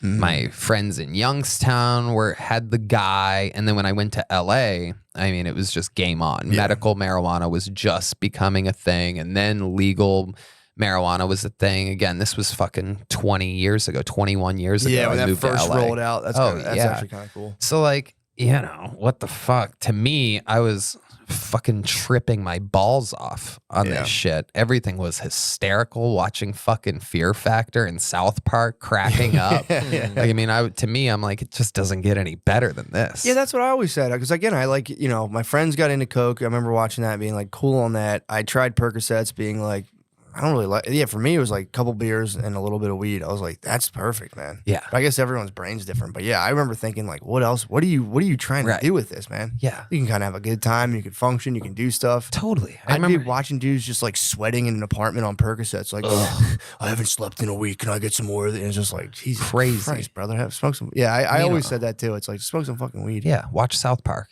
Yeah. Lemmy Winks. But I think the opiates specifically hit people who have been like, with like the heavy emotional abuse. It's like just a weighted blanket, and it hits them, and they're just going, finally. Because there's dudes that if you get too ramped up in childhood, you don't know what being relaxed, like you think you're relaxing, but your brain's just going, like they test kids for, what is it? Not adrenaline, cortisol. Yeah. Because there's kids that like, I went to school for social work, and like they teach you about like identifying kids like who have problematic backgrounds. And there's kids who will be like, lighting shit on fire, punching people. It's like, all right, your shit's probably fucked. Then there's kids that withdraw inside themselves. So you think these kids are fine. They started giving them cortisol tests, and there'd be kids who are quiet, not moving. Cortisol's through the fucking roof. Right. So these dudes come across a fucking, an Oxycontin or whatever, and they're just going, their body for the first time goes, oh, thank God. Right. And it's like, dude, you can't compete with that. Yeah. You're done. Yeah. Cortisol's the fight or flight response. That's part of it, yeah. Yeah. So it's just like the stress hormone. Yeah. And if you're like you're in your mother's stomach, she was like fighting people at a bus stop doing drugs. You get out, and it's like you're getting abused from the time you're an infant, and then you're like 13 and someone hands you that. Your body finally goes, oh, thank God. Yeah. You go, what was that called again? Yeah. What is this thing? And you're fucked. Yeah. Were you on Ritalin as a kid? No, I should have been. I wasn't on it. Actually, I don't know if I should, because I took Adderall in college, and it didn't make me focus. Everyone's like, it calms me down. I was like real social in the library. I'm like, this shit sucks. Yeah. I crunched the time release balls. I remember being like, yeah, someone was like, but that was never my thing. Yeah. I got manic on that stuff. So maybe I didn't have ADD. I don't know how the fuck it works. I think I do have ADD. Yeah, it's weird looking back on it. Like they say that it's supposed to calm you down if you're hyper, but what the fuck are they talking about? I don't know. It's like they were taking the hyperactive kids and giving them fucking meth. They do say, and I've heard people say like, yeah, it just makes. I knew people who would get quiet from coke. They'd snort coke, and like it gets me kind of quiet. So like maybe I had ADD. Right. But also it's like, I don't know. I don't know how that is another one, dude. You got to stop doing that at some point. Yeah. Like you can't, if you're like a kid, you can't just, if you can keep taking Adderall in your 40s, but it dehydrates you severely, and it's like They put me on it when I was a little kid. oh, so you were on it? Yeah, they put me on, and I'm pretty sure it fucked me up for life. I'm pretty sure like the coffee cigarettes thing comes because I'm a recovering, without even knowing it, meth addict, basically. And what's crazy is that it like caused more problems, I think, than it solved. Because I did have a lot of energy. You know, I was like a bastard kid. Which is good though, Right. to have it. I don't understand why you don't want kids to have energy. I know. And so like the thing is that at school they would call you over the loudspeaker after lunch if you forgot to go to the office to take your pills. Whoa, like One Flew Over the Cuckoo's Nest, dude. Yeah. And Jesus, except you're man. at a school with like hundreds of kids. So the entire school could hear Oh, no. who forgot to take their medicine, which was like everybody. Yeah, Because we're all a it bunch was a of spaz parade. Yeah, exactly. It's just an all-star lineup of fucking crazy kids. And it like caused so much stress that it was like embarrassing. Yeah, that makes It was sense. like, fuck, man. They would call you down and like come get, and you have to Over leave the class and- entire Oh, my it wasn't just God. like specific to that classroom. It was like over the entire announcements. Like, you know, tomorrow we are going to be having the football, whatever, the pep rally, and also Tony Hinchcliffe come to the office. Come get your happy pill. Come get your special Exactly. pills. Yeah. Oh, dude, that would suck. Mhm. I would have been jealous though, knowing myself back then. I would have loved to have walked through the hallway and been like, psh, Yeah. society can't fucking hold me. I need to Yeah. yeah, that's kind of fucked up. Yeah, it was. There was a lot of like little tiny traumas that I think Oh yeah. I never realized until I was older. Well, people didn't even know that was a thing. People didn't know you could alter your brain chemistry pretty much forever by being severely stressed when you're because everyone was, coming out of nature. That's how your brain works. You're just severely stressed and it kind of shapes your responses. Yeah. And now the last like 15, 20 years, they've been starting to be like, oh, everyone's severely fucked up. Yeah. And like people are fucked right now. Uh-huh. And they're just figuring it all out. There's the book, The Body Keeps the Score by, everyone talks about it, Besser Vanderkolk or whatever his name is. This guy was a goat psychologist and they pulled some bullshit, like Me Too-ish kind of stuff on him where it was like he was inappropriate. Dude, this book, for anyone who likes this kind of stuff, it's like like in psychology, there's like a trauma focused field, and it's like I think it's one of the most important things anyone can like learn about at all. Who like somewhat feels like their mind might be somewhat out of sorts, which is probably pretty much everybody. Yeah. Dude, it's crazy the stuff they talk about. How like you get just zapped as a kid, not realizing it. You build your whole personality on these like marbles, and they just get like irritated throughout the day, and you're like, what? Totally. It's fucked up. Yeah. It's fucked up. But yeah, dude, they talk about like your body, even like in soldiers, like there was guys who would like, they would have like a verbal tick because there was like a thing that happened. They'd be replaying subconsciously in their mind that had to do with their right arm, and you just like process it out, and their arm stops moving. It's fucking crazy. Wow. Yeah, there's like there's a thing coming out now with like people physically massaging this stuff out of you, which is, I mean, that would be cool if that worked. Yeah. That'd be the ultimate heavy ending at the end of it. Yeah. They just relieve your childhood trauma, and then they just fucking fab you off. That'd be the So best. much cum. That's for you, Dad. Yeah. Fuck you, Dad. Yeah, it's just whispering, your father can no longer get you. Between that and the lady peeing at the fucking slot machine, that's two hard comes. Mm-hmm. Seeing her lose like Yeah. $1,500. Oh my God. Well, shit, dude, we did Amazing. an hour and a half, man. Wait, really? Yeah, that fucking flew. Wow. It's always awkward at first. I'm always worried when I'm podcasting that my face is doing like terrible things, or I'm sitting across from someone being like, and I don't Yeah. realize it, but hopefully I didn't do that with my face. Yeah. It's a concern of mine. I got to stop microdosing mushrooms. I don't think it works. I think I'm bugging- I think I'm just Everybody's bugging out. doing it now. Dude. It does. It's good. It is a good thing, Yeah. but like you gotta make sure you have to test them on days where you're not doing anything. But then you'll get new ones, and so I give myself like a 2-hour window where I'm like, all right, because like the onset will throw me off. It crushed me today. Some guy had to come help hang a TV, and I was in my house like a tall, slim Texas man. Like, Yeah. look at my fucking arms. I had Oh, to hold, wow. I had to hold the TV up for the guy. Oh Because shit! I was in a rush. I didn't want to be late. So I was just like, he was like, I'm going to have to unscrew it. I'm like, I'll hold it, dude. Just go ahead. I'm like, these mushrooms are kicking in. I'm like, some fucking old man sweating, screwing it in. I'm like, just go, dude. I got to go. Go on. That's amazing. Everybody's doing mushrooms now. At Little the bits. at the mothership, this is some inside information, but I'll leak it. Everybody's on fucking mushrooms now. You heard it here now. So like everybody's on mushrooms for months, and I'm like, okay. So like I was doing mushrooms here and there, nibbling on them, and then one night I see Ron White with this like white vial of stuff, and he puts something under his tongue, and I'm like, what's that? He's like, it's liquid LSD. Oh God. And I'm like, what? You're just doing that? He's like, yeah. You want some? And I'm like, nah. And I like held off, and then I saw Duncan do like 2 vials the week later. He's like, Ron, can I have some of that stuff from last week?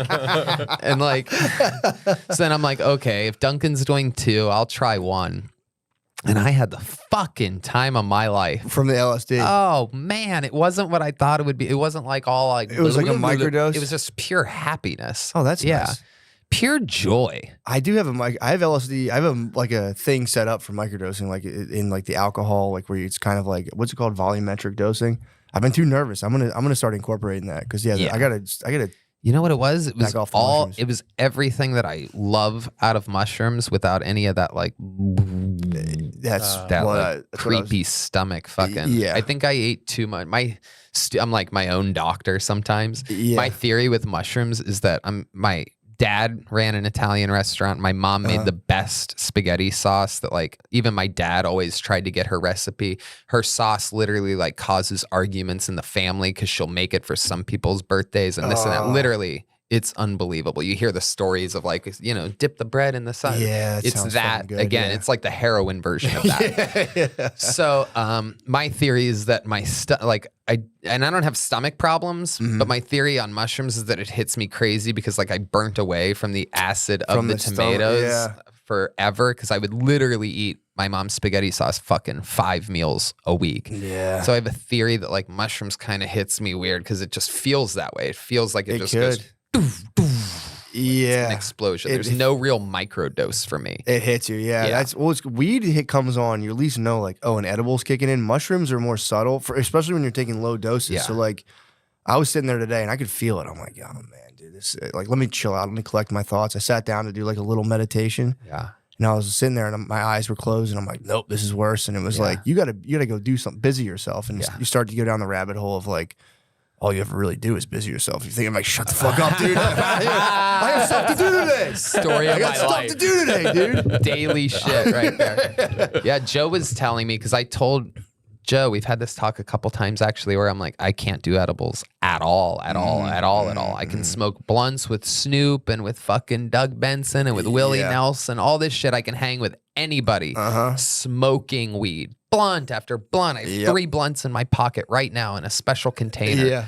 But I cannot have the smallest amount of edibles. And he explained to me that there's actually a chemical that's in our system. It's some It's your long liver. fancy word. It changes it And from some one people thing. have it and some people don't. Bro, the edibles. I used to be all about them, but like, dude, it's especially now too. They hit me. If you can take edibles that are in an alcohol tincture, and then it kind of like it kicks in faster and more. You don't wait like an hour and a half and it hits you all at once. It kind of gradually onsets, but even that, it'll get away from you where it's like. I don't do anything anymore. I don't do the 1 milligram. No, I I'm don't do telling the you. 0.5 milligram. I have given up altogether. Yeah, they're honestly, I was way into them for a while, and like you just might as well just take mushrooms. If you're gonna do a weed edible, just take mushrooms. In my opinion, Exactly. weed edibles fucking crush. Right. I'd be in a bathroom, like just being like so zoned out that I'd have to be like, I would forget I was in a bathroom, and I'm like, how's this help? This isn't helping me at all. That's how all of my edibles ended up. It ended up with me on the cold bathroom floor. And it's better to just have a bad trip on mushrooms than it is to always have a bad trip off of edibles. You kind of sound like a pussy, especially back then before this, like everything's measured out medical thing. Yeah, dude. I used to make them myself. Right. Dude, that's when I figured out. So I used to make like cakes because I sold weed. So I had like a ton of fucking weed, and I would make these big cakes. And it was before, again, no one knew what fucking milligrams were. So I'd have all my shake, like a quarter pound of shake, and I'd cook it into a cake, into like butter and whatever. And dude, I remember being 19 and like eating. I was just eating this cake, and I didn't know it would work. So I'm like sitting there, I'm eating it. I'm like, nothing happens an hour later, and then like, dude, and there was no like, I couldn't look this shit up. I like heard it takes a while, so I'm like, all right, I'll be patient. I walked around my block once. I'm like, nah, this stuff's bullshit. Gobbled it, dude. And I'm on 95 in my truck with this whole cake. Like, I'll just bring it to my friend's house. Hits me. I felt like I was in claymation, just driving. Like, what the? I mean, it had to have been like 1,000 milligram edible. Yeah. And I get to my friend's house. I give it to them. I'm like, guys, try to be, and they just gobbled up. And I remember sitting there for the first time, like realizing I was an animal, and it devastated me, dude. Yeah. I've never recovered. I was 19 years old. They all went out and like did shit. I'm like, I'm gonna stay here, and I like was just thinking about birds that sit on telephone wires, and I'm like, that's what I am. Yeah. And it just fucked me, dude. I couldn't get over it. Still to this day, I'm like, motherfucker, dude. Yeah. A fucking animal. This sucks.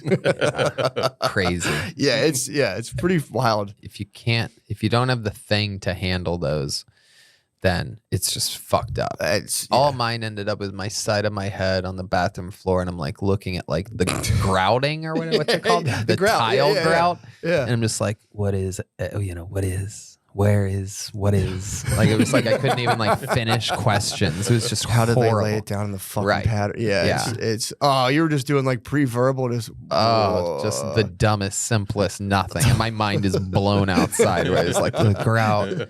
How do they measure it? They put it there? Is there like a measuring? What? It's just terrible. That's the worst. The worst part about weed is when you actually do have a profound insight that you forget, and then you go, what am I doing? What's going on? Yeah. I figured it all out. Where am I now? And you go, oh fuck. Yeah, it's what time is it? And you're like, I'm not a fan. Well, that's the thing with like my writing process is super fucking weird, which is, really almost everything that turns into a stand-up thing with me is between midnight and 3 a.m. Really? And I have to literally it used to be I would try to remember to write it down, and I always would go, this is so good, there's no way I'm going to forget this. And that's what happens 100% of the time you forget it. Yeah.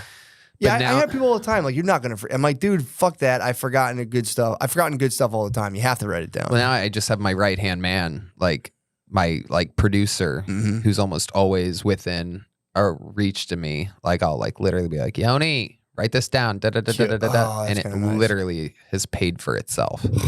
Yeah, having another human to write it down is a whole different thing. Did you ever get into sci-fi with like Robert Heinlein wrote Stranger in a Strangeland, but I remember reading one of his books, and he got a lot of money writing books, but he just eventually started dictating books. He had a guy sit there and he'd be like, once upon a time, like, come on, fucking write this shit, and he would just talk, and he started just talking book. I'm like, dude, that's got to be the sickest shit in the world. Yeah, that's gone to the top 10 stuff of just getting chicks wet.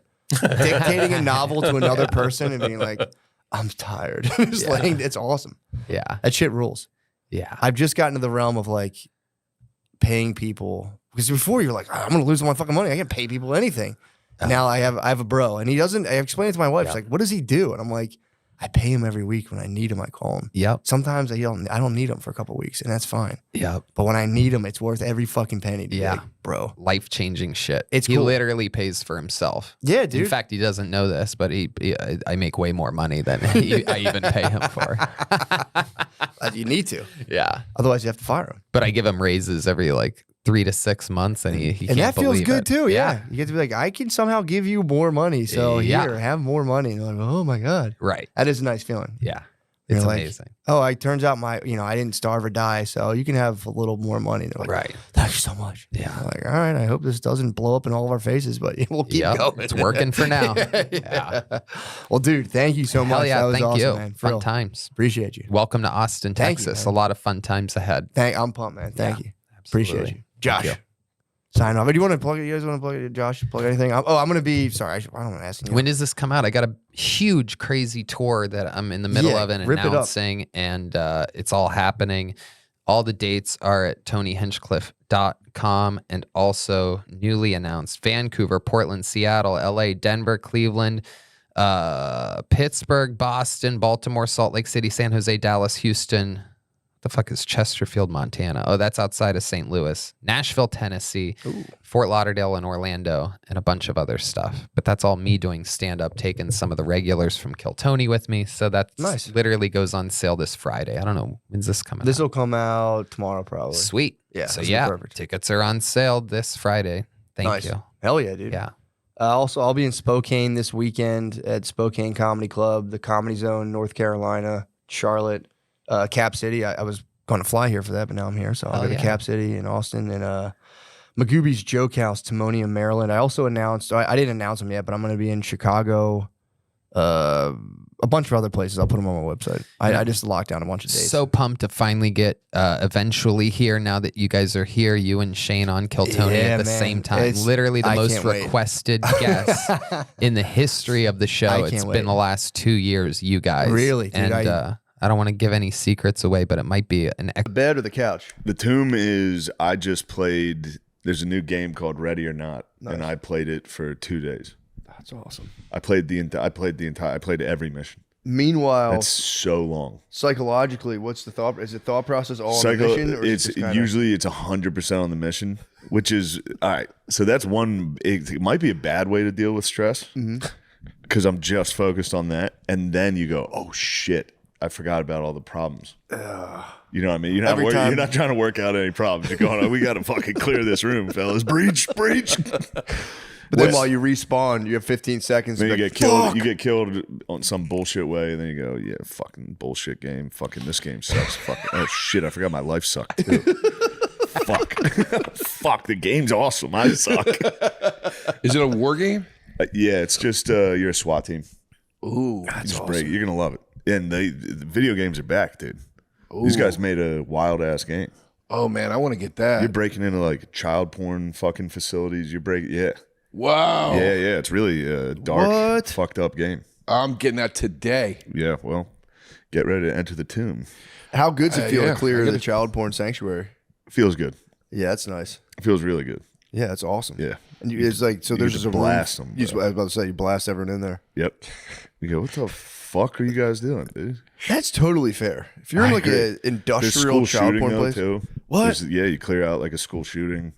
Can you run away? You can hide for a while. Fucking A. This game sounds fucking awesome. It sounds like every dude's fantasy is wrapped up into one. It's like obviously stopping a school shooting. Obviously wearing SWAT gear. Just that alone. Everyone wants to wear SWAT tactical gear. Although ever since I saw a picture of Big Chungus at the protest during BLM, I realized I could never rock the SWAT gear. What? Too big to wear SWAT gear. How so? When you're a big guy in SWAT gear, it looks fucking hilarious. Have you ever seen it? Have you ever seen a big fat guy in SWAT gear? Never thought about it. Hold on, I'll show you Big Chungus. I feel like you would look like a juggernaut. There is that. Yeah. There is that. I could wear the Hurt Locker fucking and just be Juggernaut. But Juggernaut sucks. You get shot fucking 9 million times. Do you play games, Matt? No, I can't have it, man. I won't stop playing it. It's like a complete time suck. I can't. And you got a full family too, so it's, yeah. I imagine there's not a ton of. But wait, do you play with the kids though? Not yet. It's getting there though. There could be some Mario Kart with the 5-year-old soon. Yo, can't be the Chungus. That's insane. He can't be the Big Chungus. He didn't have the right gear. His gear's too small. Yeah, it's a getting tough one. too fat for your tactical gear would be tough.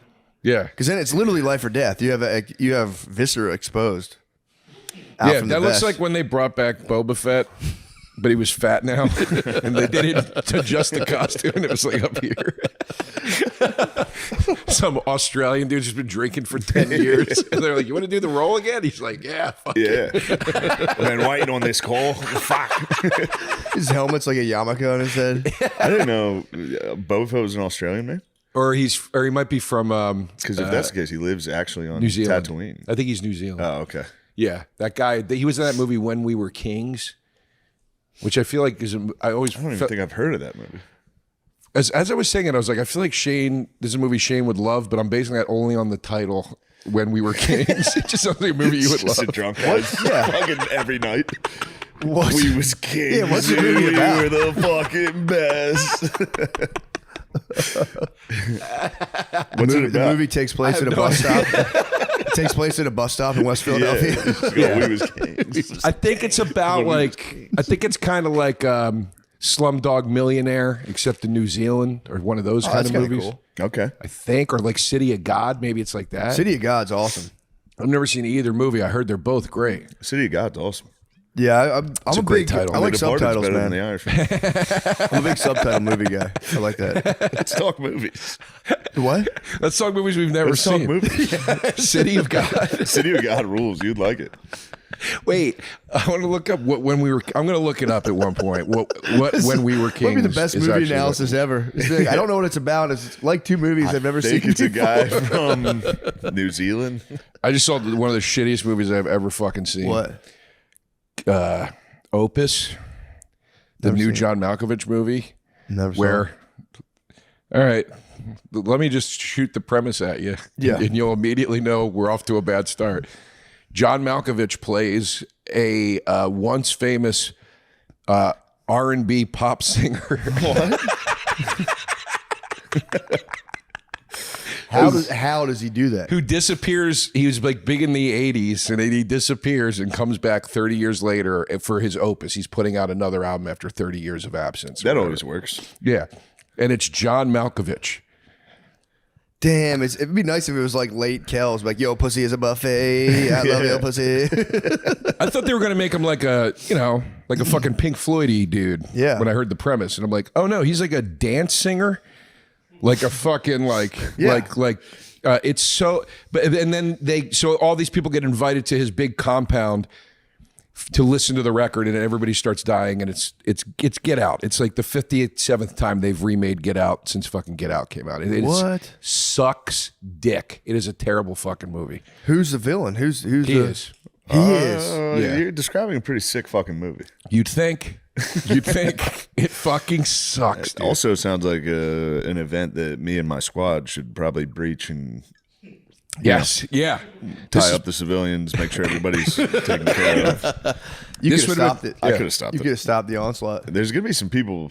This game's a hit, dude. Yeah, it there's gonna be seems some awesome. people breaching some houses. You think so? I think so. Because it does it gives you that Yeah. that desire. Yeah, your ex-wife's got a new boyfriend. That would be You get tactical 4 of your gear. boys. You go, all right, stack the door. Yeah. They should be doing school drop off Shotgun by the now. fucking shotgun the lock. Frag it. 7:45. They haven't left yet. They should be doing drop off right now. We're going in. I think I don't think I'm making this up. Didn't they use Forza to actually train race drivers? Didn't they actually play fucking Forza as like a simulation before they got on the actual road? I'm not sure. Probably yeah. Oh, Gran Turismo. That's what it was. Yeah, that makes That's sense. insane though that games are getting like I actually think what you're saying is I think like these games actually could be like tactical training before you're in the field. I mean, You know? yeah, Nate saw it. I would have failed. This fucking civilian came running around the corner. I was like, oh! He was running right at me. Everybody saw that. Scared the shit out of me. They do scare you. How do you distinguish? Bro, anyway? there's the worst one. There's like for real, there's like a Pulse nightclub shooting. What? And the thing that they did in the game that always fucked me up from the actual shooting that people described it was everyone's phones going off that was dead. Whoa. Like when the cops went in to clear it out, you could just hear every phone in the building buzzing, which is so sad. Yeah, I didn't think about And they that. kept that in the game. That's in the game. Oh, It's like a fucked up game. yeah, Holy man. shit.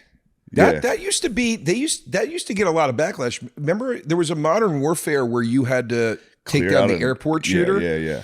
There was like people were like, "This is fucked up. This is too far," and then other people were like, "No, this is important." Like, Well, it's definitely not important, but it's fucking crazy. that mission was awesome. That shit was crazy. I don't know. I feel wild like it is shit. important. If you just sit there and do that for hours and hours and hours, I do feel like if the real thing happened, you might, on some level, be more prepared. Well, that's exactly the problem because in this mission, you are the shooters. Oh no! First half, you walk around with a machine gun in a fucking airport. You're an airport shooter, Yes. It's a tough and the one. mission. Wait, is, I didn't remember that part. The first part, you were the shooter. No, you're not. You're literally just going through killing every civilian. Oh my god! Yeah. It's really bad. All right, that might be too far. It's nuts. Yeah, that's not good. That's why Call of Duty had the old switcheroo. Now Zombies. it's like I'm a purple woman sliding. Yeah, All right, I see it. they hit the Got it. pinnacle. They hit the Yeah, peak. yeah. They're like, we made the top of the mountain. Although in Grand Theft Auto, you're essentially doing that anyway. But Grand Theft Auto, there's rumors that there is a pride parade in the city. no, And fellas, don't. Don't. don't let me catch you. Don't, dude. Those videos are going to be fucking chaos. Oh no! Every single person that downloads the game going straight to the Although parade. I do feel like, They're to be going, fair, no way. And they go, what would happen? to be fair, it's time the hookers in GTA get a break. Yeah. True. The hookers are gonna be watching and be like, thank fucking God. Finally we can relax. They're next. One of the Once you get 5 stars from the fucking parade, you're headed straight to the fucking strip club. They're really doing you think that. I forgot That's about so you? funny. Yeah, they're doing that. That's I wonder if they'll make it off limits. I think they're going to reel this game back. It'll get hacked. That game gets hacked too. I Yeah. think they're going to reel this one back. I was friends with this guy Laszlo, that was one of the top developed guys. He was the guy that put us all into the games and shit. And he left. I forgot you were in Grand Theft Auto. Yeah, 5. That's fucking It's awesome. wild. That is awesome. Faces in it. I did mocap. It was insane. Damn, that mocap's a nightmare. It would suck. How much did you feel like it? You must have looked nuts in a mocap. By the way, it was old school mocap. It wasn't this fucking Harrison Ford shit where they put blue dots on your face. Like, I had a helmet on with like a camera in my face. It was crazy. You had to wear like a frog suit, like Green Man. What? Yeah. What It's was Always your Sunny. role? What did you play?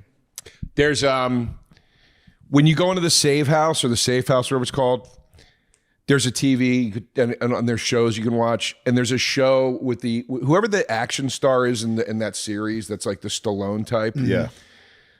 It's a reality show about him, and I play his new agent, and I'm like this cokehead, and it's me and him. We shot like 30 minutes. We shot a full episode of this thing. Whoa. And it's in the game. And then we went back and did additional content later that never got released, that I just had to sign crazy NDAs about. I'm not allowed to talk about it. Whoa, that's awesome. But anyway, it was awesome. It was he fucking just fucks you in this. yeah. This episode is brought to you by Viore. So there's a lot of sports out there. Obviously, you've got basketball, baseball, and football. But then there's running, tennis, MMA, climbing, yoga, pickleball. And that's before you get into all the different ways you can train and work out. Right. But the good news is that you only need one pair of shorts for all of it. The core short from Viore. That's right. Wear one pair of shorts all the time That's all you to need. work out. The core short. That's all I do. No one's going to think you stink. No, not at all. You can get 2 pairs. You can switch Yeah, you them can get a every bunch other of- day. Or yeah. just do morning and afternoon. The core short is the short that started it all for Viore. Mm-hmm. Fitness versatility. One short every sport. Mm-hmm. Guys, they're ideal for fitness, running, and training, but also stylish and comfortable. That's important. That is important. I want to be stylish. I'm going to be stylish and comfortable. Matt, are they soft? They're pretty soft. A lot of How Viore much do stuff they weigh? is how much do they weigh? Yeah. Pretty lightweight. The core shorts. Is it only 3-way performance or how many? I'd say it's pretty multiplex. Is it a 4-way performance stretch? Yeah. Oh, yeah. Yeah, definitely the 4th dimension. I can stretch backwards in them for sure. Also, the core is a little tougher. Some of their stuff is like borderline erotic. So like if you feel my shorts right here, I'm actually wearing them right Do now. not make me. I'm actually wearing them right now, dude. Please do not. Matt, they're Viore pretty is an hot. investment in happiness. And right now you can get 20% off your first order and free shipping on any U.S. order of $75 and free returns. So get your core shorts now at viore.com/secret. That's VUORI.com/secret. Exclusions apply. Visit the website for full terms and conditions. But this guy Laszlo was like, he put Burr and Bobby Kell, everybody in. Yeah. But That's awesome. And they had stand up in, was it 4 or 5? yeah, I think Gervais is doing stand up. I think Cat Williams. Yeah, Cat Williams is You in can one. go watch stand up Yeah. and it actually has a comedian in it. That's pretty crazy. Yeah, but Then you he's can bring your gun in there and you can shoot Cat Williams. Bro, stand-up special, He's too GTA fast. animated. So That'd be funny. awesome. A special where you're just in a mocap suit. You perform live in a mocap suit and they recreate it in GTA 5. And people can just like shoot They did people that. during what really? That's what I'm saying. That's fucking sick. It literally did that. That's awesome. You can walk in, there's a comedy club and it's Ricky Gervais. That's awesome. Yeah. yeah. It was nuts when we did it because it was like early days of that, not early, but early-ish Yeah, you days. should do that now again. Yeah. And just put it out as a game. Idea. Yeah, just true. be like, this is my special. You could shoot me. It's live. Yeah, you guys get nobody hears it nobody hears the first joke ever. They had this fucking we were in this green room and they had all these plastic like structures and like they'd be like, that's your car. So like open the door and sit in it, whatever. And you would do it and then they'd be like, okay, come over here and look at this. And it was rendering in real time. Whoa. So you'd walk over and it didn't look like it did in the game, but it was like you getting into a fucking car in a video game immediately. It was crazy. It was fucking crazy. Yeah, that's awesome. Dude, this is like 2009. This is a while ago. Really? Yeah. But anyway, yeah, the game made $5 billion. I got paid $3,000. I remember calling Laszlo and going, I want a copy of Max Payne 3. And he goes, you fucking comics, man, always looking for free shit. I go, your game just made $1 billion. You paid me $3,000. Send me fucking Max Payne 3 right now. And he's like, all right, that's fair, dude. Okay, I'll send you one. Yeah. When you put it that way. But I think it's the point I'm ultimately getting at is I have a feeling with his absence, I feel like they're gonna reel back in this one. I just don't think it's like Eminem saying like, look, man, times changed. Nobody wants this anymore. I'm just not doing it anymore. I feel like they're gonna pull back. Ready or Not, it's kind of proven everyone wants it. Oh, that's a good point. Yeah, that's a good point. It should be like in Mortal Kombat. You would have put in. Then you have to put in a setting for like. You should have settings if you want to play, kind of like reeled back GTA. You can just hit a setting. If you want to go nuts, it should just be you get to be Hunter Biden. Yeah, there was the blood code. Hunter Biden's rocking right now. He's rocking right now. That fired me up. Dude. He might be, dude. He might He's put his hat literally in the Okan man. Did you hear the way he was speaking? Yeah. I've had that conversation with O'Connor 10 million times. I saw the clip. He's like, that motherfucker wants to fucking talk shit. And I'm like, damn, this is the Okan man. I just fought him at Lala's for fucking 10 hours with this exact conversation. Dude, You're a psycho. Fucking idiot. Yeah. O'Connor is a fucking psycho. He's the best. I've seen him get angrier and I'm an angry dude. O'Connor gets hot, man. O'Connor, yeah. And I know exactly how to do it. And it's so funny. Dude, you're Batman, dude. Remember Batman in the Justice League comics? He had a way to kill every member of the Justice League just in case it went sideways. That's Shane with every one of his friends. I know exactly how to piss you off, dude. And I'm going to do it right now. Only the Okan man. The Okan man's just the... I don't ever do that really to you guys. You do get the O'Connor. You get the O'Connor fired up. It's really funny. He knows too though. He'll feel it. You'll start hitting the buttons and he'll go, I'm not doing this with you. And then eventually you can't. He's like, Shane, so I'm not funny. doing that right now. And they go, yeah, you are. This is a classic O'Connor move. Ready? When he starts getting hot, he goes like this. Dude, what the fuck are you talking about? You've reached his wall. You've climbed his wall at that point. And you're fully inside the Citadel. You're in. Dude, we were arguing. He took the Trojan horse. He fell asleep. You're cutting everybody's heads off. It's over. Shane and I were arguing about Prince. I was pro Prince. Yes. Shane was anti Prince. It was our argument. O'Connor jumped in. O'Connor got so hot. O'Connor lost his fucking mind. But hold on. That was, you want to talk about great drunks? Yeah. This was one of the all-time drunks. This was coming back from London, back to the United States, and we had like a private room. Mm-hmm. We were flying. It wasn't private. It wasn't a private jet, but they have this thing. They're cheap as fuck. Yeah. Everybody should be doing it. There's like a VIP thing at big airports for like $1,000. Yeah. Where you have your own security, you have your own thing, and then they just put you in a room with free alcohol. And then they're like, guys, the flight got delayed by 2 hours, and everyone in the room was just like, green light. Oh shit. we drank vodka for 3 hours and argued about Prince for 3 straight hours. And Okan man was my staunchest ally. Okan man he went nuts anti-Prince. He was like, play one fucking song. Play one fucking song. And Shane was being like, Appreciate your support, Chris. You got to back it off, dude. Like, you're going crazy right now, man. They should have reached out to air traffic control. Like, we got to get this plane up. But this is a disaster. We have a I think disaster they on the let me ground. smoke in the fucking room. Yeah, we were That's smoking in the room. It was. I didn't know this Also, existed. Yeah, either did I. I did it once. This is the second time I've done it. I did it once at JFK, and it was the biggest waste of money of all time. Really? Just a woman met me at baggage Yeah. and walked me through and then took me to an airport lounge, and they were like, and then she left, and then they were like, you can't come in here. I was like, oh, shit. Oh, that sucks. That sucks. The closest Yeah. I got to That that, really And it was sucks. just a regular lounge. It Did you was ever just do like a, someone in a wheelchair at the airport? That's fucking VIP status. Yeah. When my wife was super pregnant, she got the wheelchair, and you just go through like a weird corridor. It's awesome. Yeah. Yeah. That would be a flex, dude. If you got to hit the regular airport, hit the chair. I should start hitting the chair anyway. Blanket and just get blanket pushed. over my fucking head. Get it like a blackjack dealer, poker player visor. Just get pushed through the airport. It's the Float fucking through the move, airport. dude. Just black out. Just get blacked out. Start screaming about Prince from a wheelchair. Just get the Stephen Hawking set up for when you're blacked out. Just blink. Like, do you want some more peanuts? Just go. Yes. Start blinking. Yes. Tony, you should get Just towed. getting up occasionally and be like, all right, I'll have one more beer. Just walking up. Get towed by the cart. Have the Egyptian guy scream, "Get out of the way!" Yes. And you just get towed behind the chair. That would be nice. Yeah, that'd be Or nice. squat up. Just have like 6 or 4. 5 or get, 6. Get biker vests. Hit And the just fucking get 6 or 5. hit the Mario Kart. You're saying turn the JFK into Toad's Turnpike.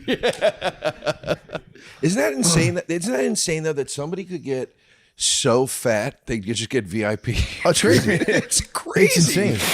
It's crazy, dude. It's like ancient times. Like if someone was super fat back in the day, like you must Yeah, be I think ruler. if people Yeah. found like just vague records of our civilization, they'd be like they worshipped fat people.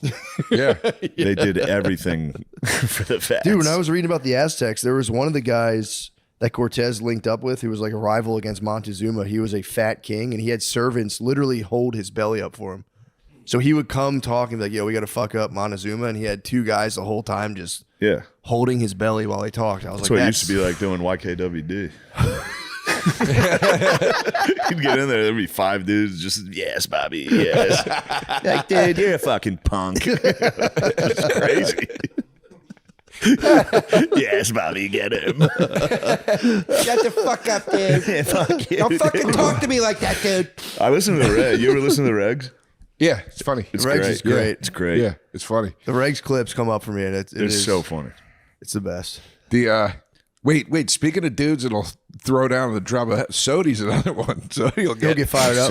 Sodi will get amped. They were playing college football. No, I've told this story 1,000 times. Yeah. I think Danny might hate it. I'm sorry. No, it's okay. Dan, I love you, dude. It's all funny love though. Dan. He spaz. I've never seen a harder. Obviously, I've seen you hit some hard I'm spazzes. a bad video game spaz. You hit more. It's girl spaz.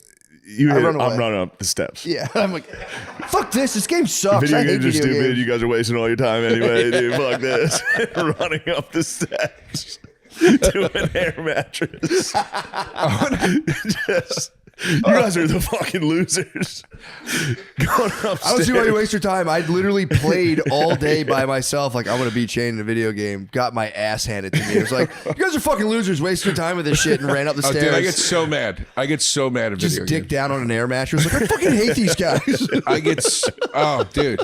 I play by myself and scream at the TV. Dude. I was playing Last of Us and I couldn't figure out how to get through this play. I was trying to get a ladder down to climb out of this room and it wouldn't let me take the There's ladder nothing down. worse. And then you walk over to it and it's like, press A. You're like, how the fuck did I It miss wasn't that? letting me, and the zombies kept attacking me, and I was dying instantly. And I was literally alone in my house in Pennsylvania, and I was going, "Well, it's fucking stupid if one fucking bite kills you. What's the fucking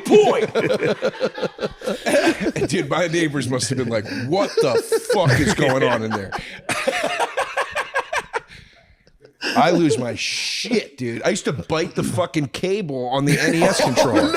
That's nuts. Yeah, when I was a kid, I would get so mad.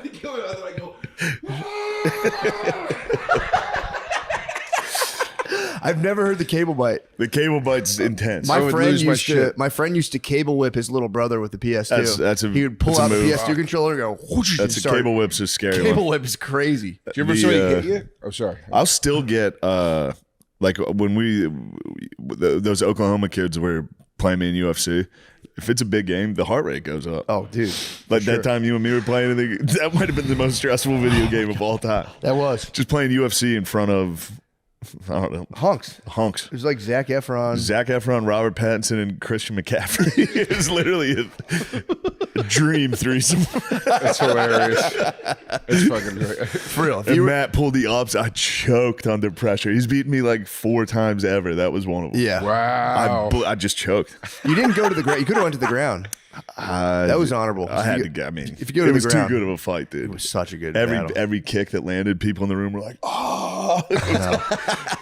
No, he didn't get me. He didn't get me. Oh, dude, that's fucking. Did you ever have somebody like I've had friends like literally punch me? Probably. If I had to remember, probably there's been fights when we were younger, but it's like when we were 16 and Street Fighter 2 on Super Nintendo was huge, whatever. Yeah, I remember I would play with my friend Kevin. If you beat him, he would literally punch you. So and he would go, "I could beat the fucking shit out of you." Big J's one that's a scary one. Really? He doesn't get violent, but that it changes the day. If you beat him in a game, it changes.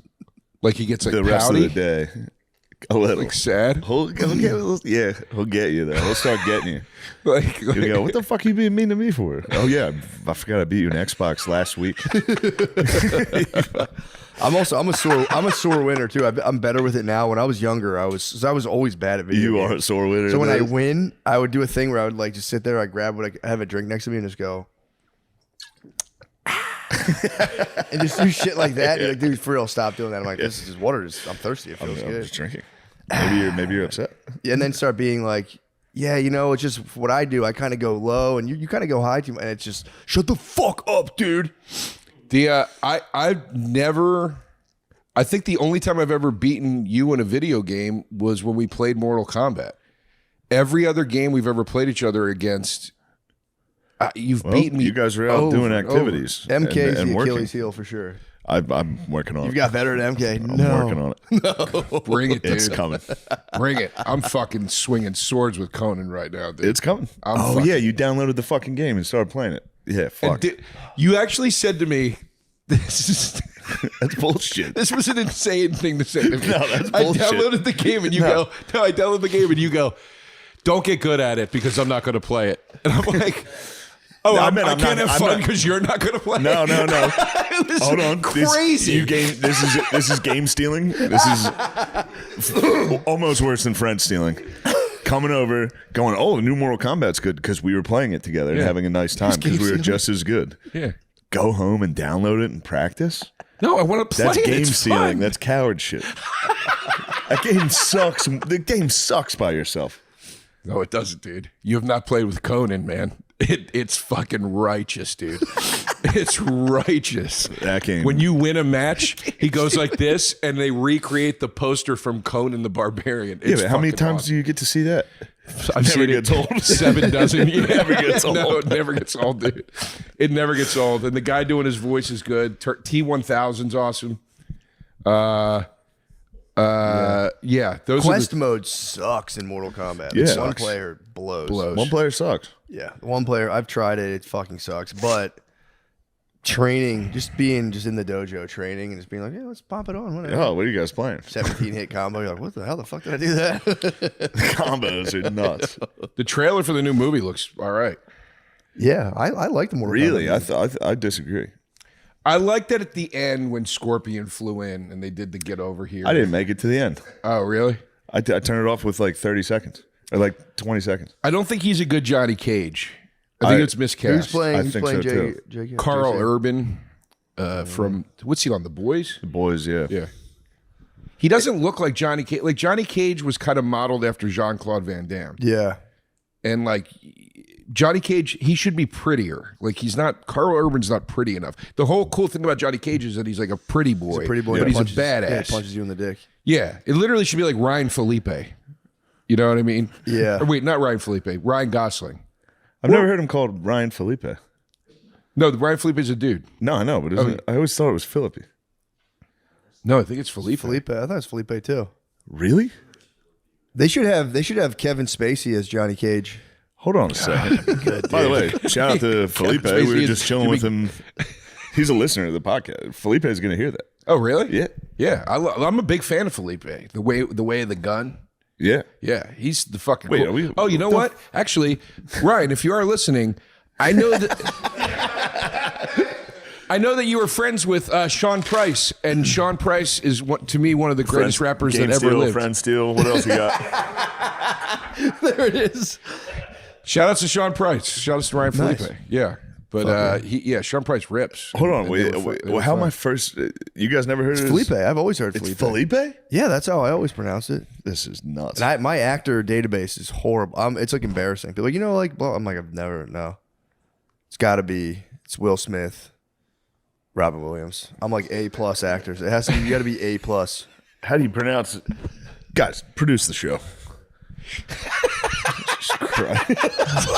There's 4 dudes. This guy's just staring at us. Look at Lemaire. He's cashing a check right now. He's doing mobile banking. Oh my God, Lemaire! You can't see it at home. Lemaire's feet aren't touching the ground. Lemaire's He's on a stool, fully just swinging his feet. You guys got me fully charged talking about Mortal Kombat. Nice. We can get some hate MK going. I hate Mortal Kombat now. Why? It used to be. It sucks. The lore's bad. I knew it was Philippi.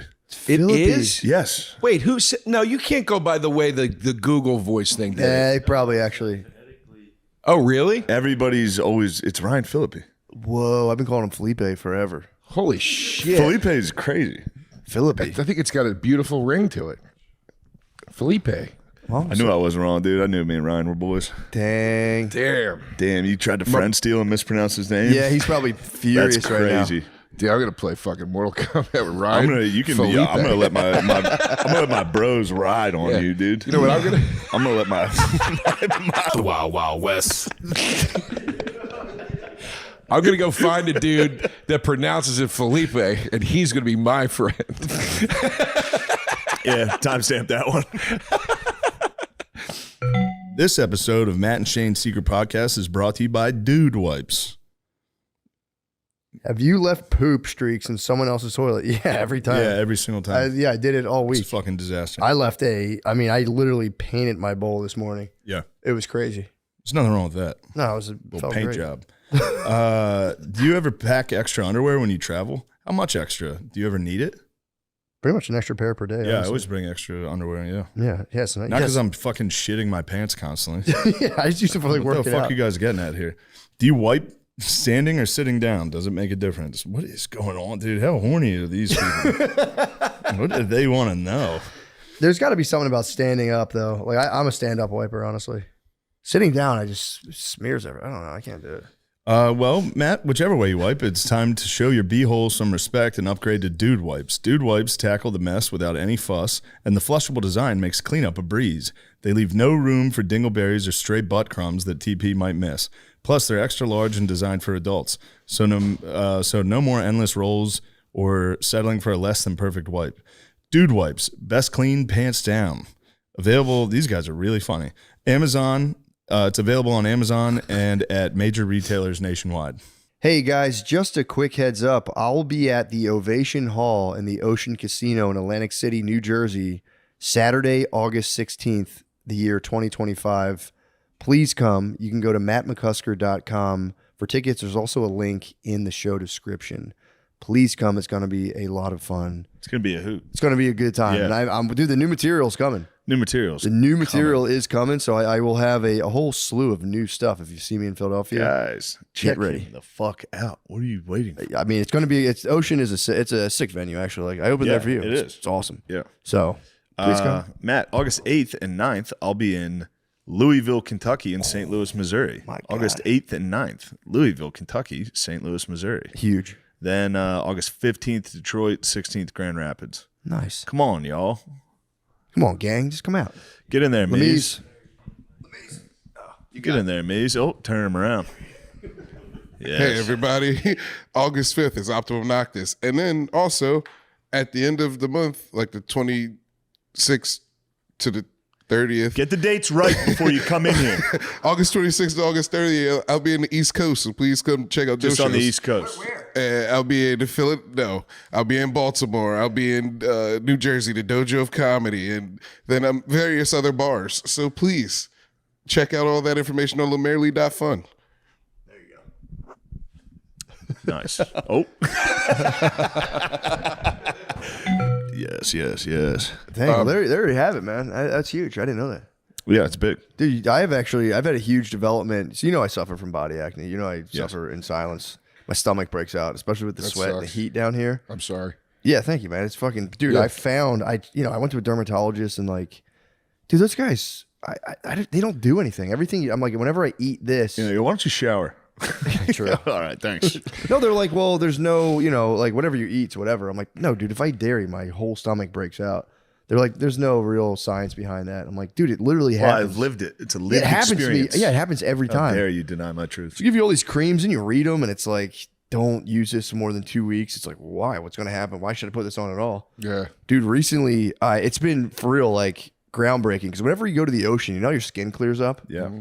So I was like, how could I recreate that? I got a bucket of dead sea salt and I just go in the shower now. I wet myself and I just cover myself in salt head to toe and just let it sit. I let it sit on me for 5 minutes, completely cleared my skin up. Yeah. My wife hates it. I'm going to have to grub you, dude. Grub me up. You better stop. I'm like Wagyu. I'm like you right now. Grubbing yourself, dude. Dude, it cleared it up. It's the only thing that's ever worked. And it's salt. It's you get a big bucket of it for $30. Yeah. Sun and salt water are the two. I don't know why. I forget what happened, but I had a full-on acne outbreak a year ago. Really? And or a year and a half ago, and it was in the winter. And I think it was gross. It sucks, dude. It sucks being our age and getting acne. It's the worst. What the fuck is happening? But it was because I was still living in New York, and it was raining every day, and it was dark, and it was definitely related to weather. And I went and I did the Joker's cruise, and it cleared up on the cruise. Yeah. It just cleared up immediately as soon as I got in the sun, and there was a saltwater pool. Bro, I had an insane, a rare skin disease when I was younger. That sucks. Just out of nowhere. I've told you that's pityriasis. Yeah. Out of nowhere. I've never seen anything like it. It was just patches of red all over me. And it didn't itch, didn't burn. It was nothing. Did it look like a red spot, like sunburn? The first one does. There's a Herald patch that comes first. I was just looking at the mirror and I just had a big red mark here. Okay. And I was like, all right, whatever. I don't give a fuck. And then it started multiplying. It was just all over me. Oh. But it was only where sun doesn't get you. So it's from your knees to your elbows. It was just where you wear clothes. Yeah. And then my family and I went to the beach. Cleared it up. Did it ever? But I had to lay in public with a giant red skin rash. Yeah. Did it ever get rashy and raised, or was it always just your skin? It was a just little red? rashy and raised, but it still didn't itch or hurt. Skin's fucking weird because it is an organ. It's an organ on your body. You're right about dermatologists though. A dermatologist will be like, "Yep, that's pretty gross." Here's some cream. And the cream. The reason you can't do it for more than 2 weeks is because a lot of it thins your skin. Yeah, and what I've had with the creams is used a lot.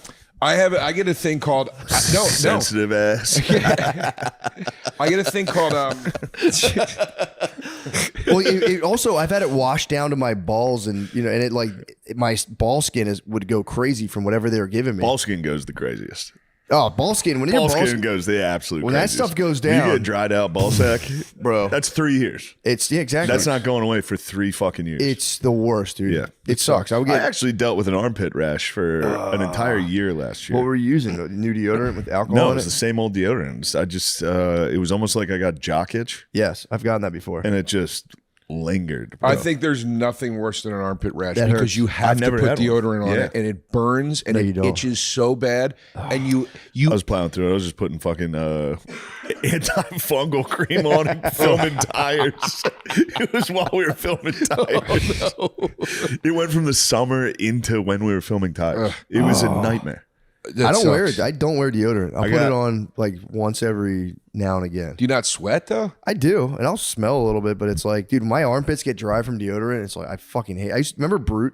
Yeah. That dude, that stuff was flammable. I used to run it across the carpet and light it on fire, and it would just go and make like a line. Jesus Christ. Sick. It was fucking carpet? That is sick. I fucked up a beach rental when I was a little kid one time because I would make designs in the carpet and like you would light for 2 seconds. What designs? Just like little fight. Well, I didn't do the swab. You didn't do the swab. coolest design possible to set on fire. I would do little like loop-de-loop tracks. The one time it did get out of control and I was like, fuck.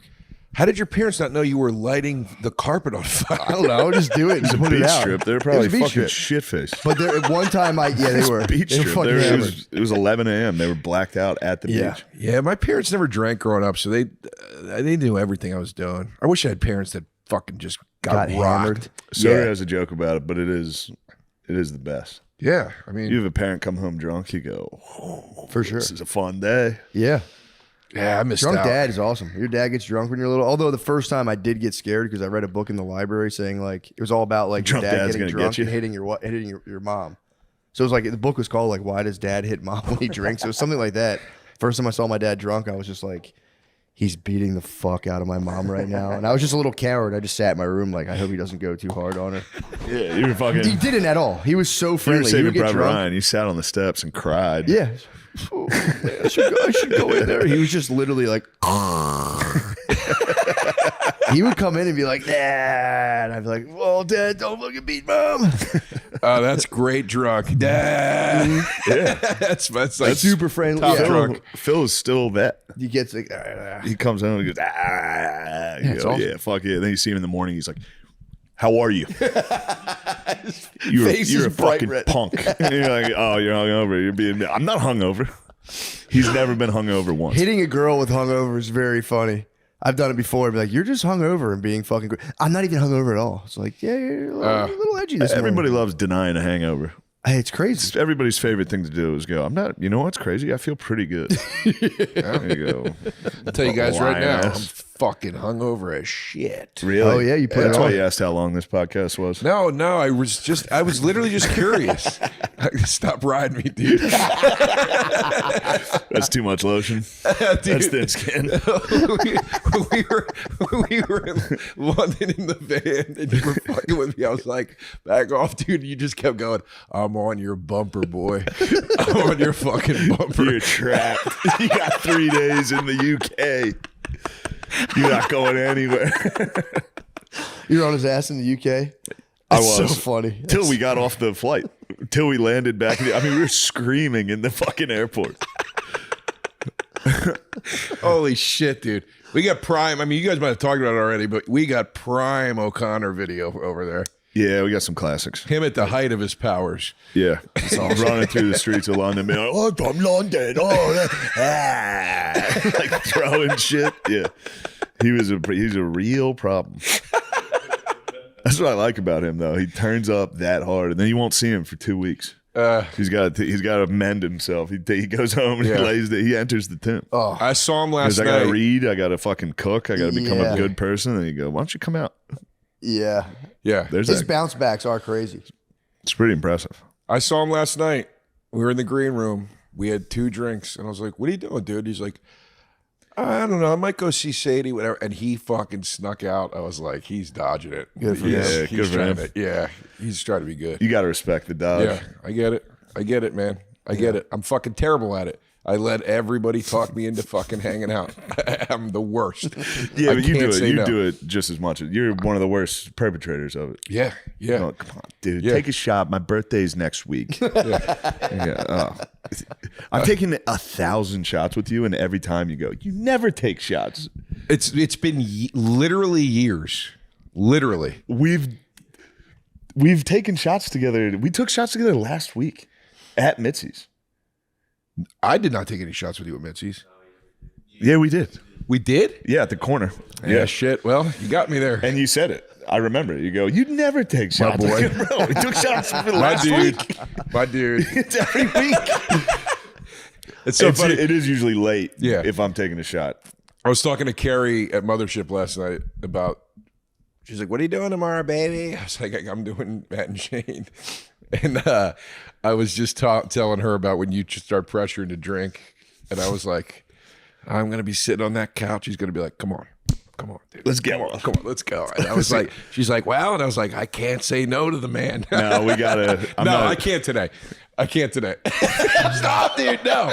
Stop, dude. No, I got spots tonight. No, I can't. Yeah. All right. I can't. I've got to remain in the tomb, dude. I Yes. Yeah, true, I put true. together a run. I got to. True. But I was Maybe like, Friday. True. I'll make it to Friday. I don't fly out till Saturday. Where you headed? Back up to PA because I got to do some pods in New York and then Rhode Island gigs and then some other stuff. We haven't even talked about your special. Yeah, dude. I'd love to talk about it. Yeah, it was great. Thank you, man. I like the intro. I like how spooky it was. Thanks, man. Yeah. Thanks a lot. Thank you. I Yeah. appreciate it. And at first, I didn't like the blurry shots. And then I came around. All right, thank you. I was a little on the fence about him too at first, but then the closer we got to, because I directed it too, so I was very involved from start to finish with everything, and I was a little on the fence about it too. But No, then I liked ultimately, I was like, oh no, it works. It's I don't know. It was a nice device, I thought, or whatever. But yeah, man, I appreciate you. I missed the bringing it up. actual taping. I was at the after party. You showed up right Yeah, as the yeah, party yeah. was starting. Yeah. yeah. I was bummed I missed that. That was a good. It was a good. I hour. was thrilled you came down. You rolled in with 6, right? Yeah. Yeah. I was thrilled you came down, dude. It Definitely got bullied into taking a shot. Well, that was a No, special no night. escaping that. It's always a special Yeah, night. yeah. It's always a special But night. yes, that was. Yeah. But yeah, it's called I Never Promised You a Rose Garden. It's on my YouTube at Joe DeRosa. So youtube.com/@Joe DeRosa comedy. But anyway, I hope people enjoy it. Yeah, But, it's good. But it's the hardest It's I a ever really worked. good special. Thank you, dude. It Yeah. means a lot to me to hear you say that because, and Matt, feel free to jump in with the compliment. I haven't seen it yet, so I always feel bad. I don't see it. And I yet. usually I just usually go like fuck, don't fuck. watch. I watched yours a lot. I haven't finished it yet, but I've watched a lot of it. I'm not blowing smoke up your ass. I did the same thing with you. Like Yeah, it I was happens. like, you're one of no. I'm saying though, like I hear you. It's like it's kind of hard sometimes when you do comedy and you're around it all the time to jump into a special. Yeah. Yeah. But you're one of the guys where it's like I was like excited. I was And we've like, done enough shows where I know the material. yeah. you know? It was I was stoked. Ask Gardini. He told me his special. I'm like, that's going to be Yeah, fucking it's a good awesome. I special. can't wait to see that. Thanks, guys. They were actually singing your praises before you got in. Thanks, Yeah. guys. I Saying really appreciate it. how much they liked the. I heard opening. the way it started Yeah, out, it and I was was great. like, awesome. The starting bit of material, I was like, that's Let's not I won't get say any anything. spoilers, but Fantastic. I can't wait for the start of your special. yeah. Thank you. Can't wait. No spoilers. No spoilers. But yeah, I heard. I was hearing. I was like, that's Thanks, perfect. brother. Perfect. Thanks, dude. It's literally the hardest I ever worked on anything in my whole life. That's Like awesome. it was 3 years of touring, and I was going to shoot it at one point, and Ari Shafir was like, "It's not ready. It's not ready yet. It's not ready." You know. And then like when I finally did do it, like him being like, "Fucking did it, dude." I was like, "All right, That's awesome, man. Man, good for him because that's hard to tell someone. Yeah. But boy, if somebody told me it's not ready when I thought it was ready. We argued. I mean, Yeah, me yeah, and yeah. Ari did argue. I wasn't Yeah. just like, okay. Yeah. I was like, it's ready, dude. I don't need to do it for 3 years. And he goes, oh yeah, because you're the one. And I was like, God damn. All right. But yeah, but I don't know. It's like, it's nice having friends. Like, again, I'm not blowing smoke, but it's nice having friends who also do comedy that when they put something out, like when you put out your last one, you're excited to watch it because it's like, Yeah. it's easy to get Yeah, it comedy sucked to have a fatigue. friend who sucked. Yes. It's like, check out this special. And you go, Yeah. I'm excited for yours, dude. Thank you, man. Yeah, you I'm were pumped. talking a little bit about it last night. I'm pumped. Yeah. I was getting, dude, Brittany's been getting a lot of like people see her and they go, oh, 4-time NBA star. Yeah. WNBA star. And last night I was doing stand up and people brought it up. They're like, talk about your 4-time WNBA star wife. And I was just, I thought it was great. And now she's getting so much attention. I've just been like, shit was fucking hacked, dude. Shit was a fucking hack. That's my new reaction. I mean, come Shit was on, hack. man. Just fucking turn on her. I just got to take her down. Just be like, there's anyone. She doesn't even look like an athlete. I don't know what the fuck the joke is. I kept saying last night, I was like, he should have dressed me up, man. He should have dressed me up. I could have done that. I was like, I could have done that. I know the joke easily so funny. easily could have been NHL I know. No. or Dress me up as NASCAR or a golf. black WNBA Oh, you star. mean fucking? Let me put that shit on, dude. Well, then we wouldn't be talking right now, but we would be considered the greatest of all time. we wouldn't still be talking. But I just showed up fully prepared for the role. You're like, what the fuck are you doing? we can save it. It's so funny. Oh, I thought she was on. Oh, like the jokes about Britney. Oh shit! Oh, I gotta take this off. Fuck, it's not coming off. It was fun for me to watch it again. Fuck, and- I'm sitting next to Jalen Carter. Fuck. I'm just like a black lady. Dude, I saw the rewatching it and seeing the people behind us like clapping in Yeah. earnest, and then it's revealed and they go. That was very fun to see. Yeah, the You fucking asshole. we can save that one though. Huh? Maybe I'll get another hosting job sometime. No, I'm not going to dress up as a. Yeah. Just funny Put to it talk into about. We can things. save it for the Oscars. Yeah. I'll be Ryan Felipe. Ryan Felipe. Yeah. You got that bullet in the chamber. We got that one locked and loaded. When it's time, it's time. Yeah, Yeah, when that it's must time have to been- it's time to hang it up. You go. You know what? I got one more. Yeah. Oh, yeah. Yes, you're in the tomb on the come down of setting the internet ablaze. Yeah, it's all weird. types of stuff, and also drank for a week. Yeah, that's enough to. Yeah. So like after the ESPYs, I had to go do Kansas City and Oklahoma City, Yeah. and those, you're doing a show like that. That's a lot of fucking stress. I don't know how you also. I flew home on Friday and I for real thought I was going Friday to fall. sucked ass. I thought I was going to fall down. Friday in the- sucked ass, Oh fucking! but I don't know didn't how have you to did the go. show. Yeah, I had a later flight. Yeah, but like got not a that nice- much later. I Yeah. texted these guys like we're already there. I was walking through the airport like I felt like I was like not getting enough oxygen.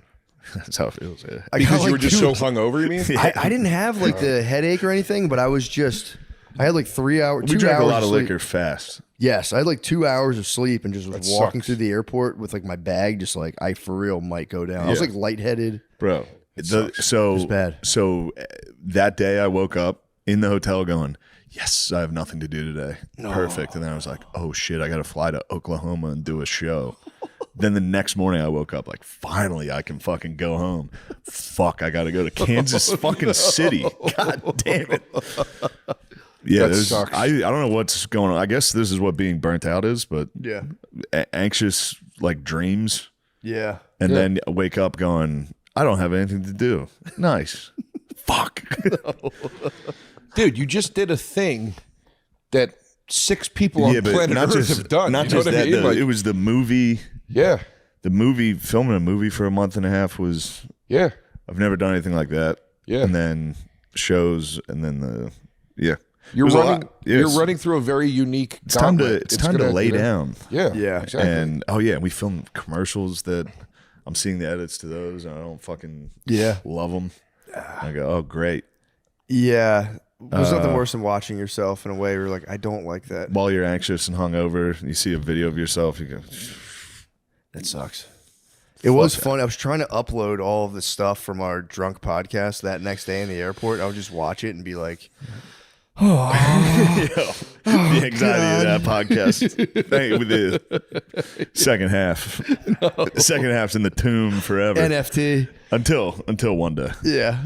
We're gonna sell it to Martin Shkreli for $6 million.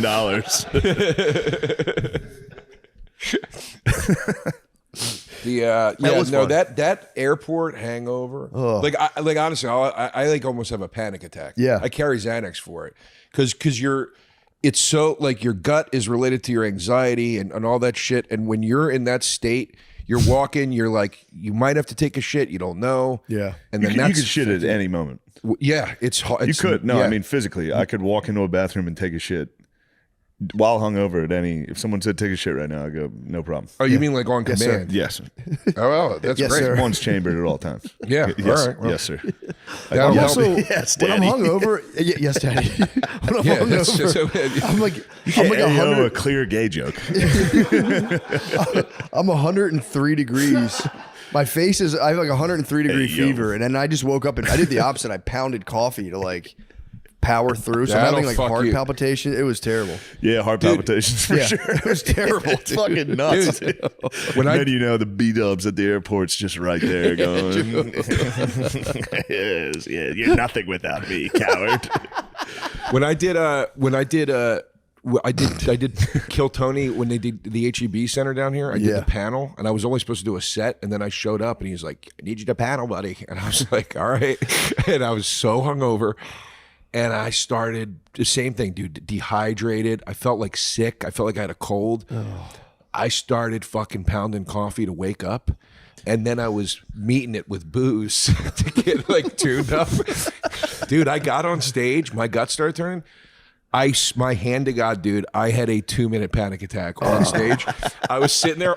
I was hitting from all angles. And I was sitting there. The first bucket pull came out. The kid was talking to us. And my brain was like, there's a lot of fucking people out there, dude. It was all it up. If you watch the video, you see me do this. You see, this is the desk, and I just go like this. And I just put the mic down. I just stare. I'm like, I'm gonna freak out right now. I was literally looking like, where can I run off this fucking stage? Yeah, that's tough. And man. then it just stopped, and I was like, oh, that's hangover. That's like bad anxiety, man. I get that doing stand up where like I'll like forget the next thing I'm going to talk about, and it's like a 30-second thing in my head where it's like, this is it, dude. You're going to have to look at all these people and go, I can't do this. I'm sorry, guys. I don't know why I gotta, and just walk off, and you just power through, and you're like, all right, thank God. Yeah, no, I've been there, dude. Maria Bamford said she used to she said she would like take comfort in knowing that at any second she had the option of running out of the club and never returning to it. And she was like, that's the only way I can get through it. Like sometimes, it's like fuck it is nice when you get on stage and you go, oh yeah, I can do stand up. Yeah. Like after the first like minute, you go, oh fuck yeah. Yeah. Nice, because for the last hour and a half, I've been back there going, what the fuck? I can't do this shit. I know. What the fuck? Yeah.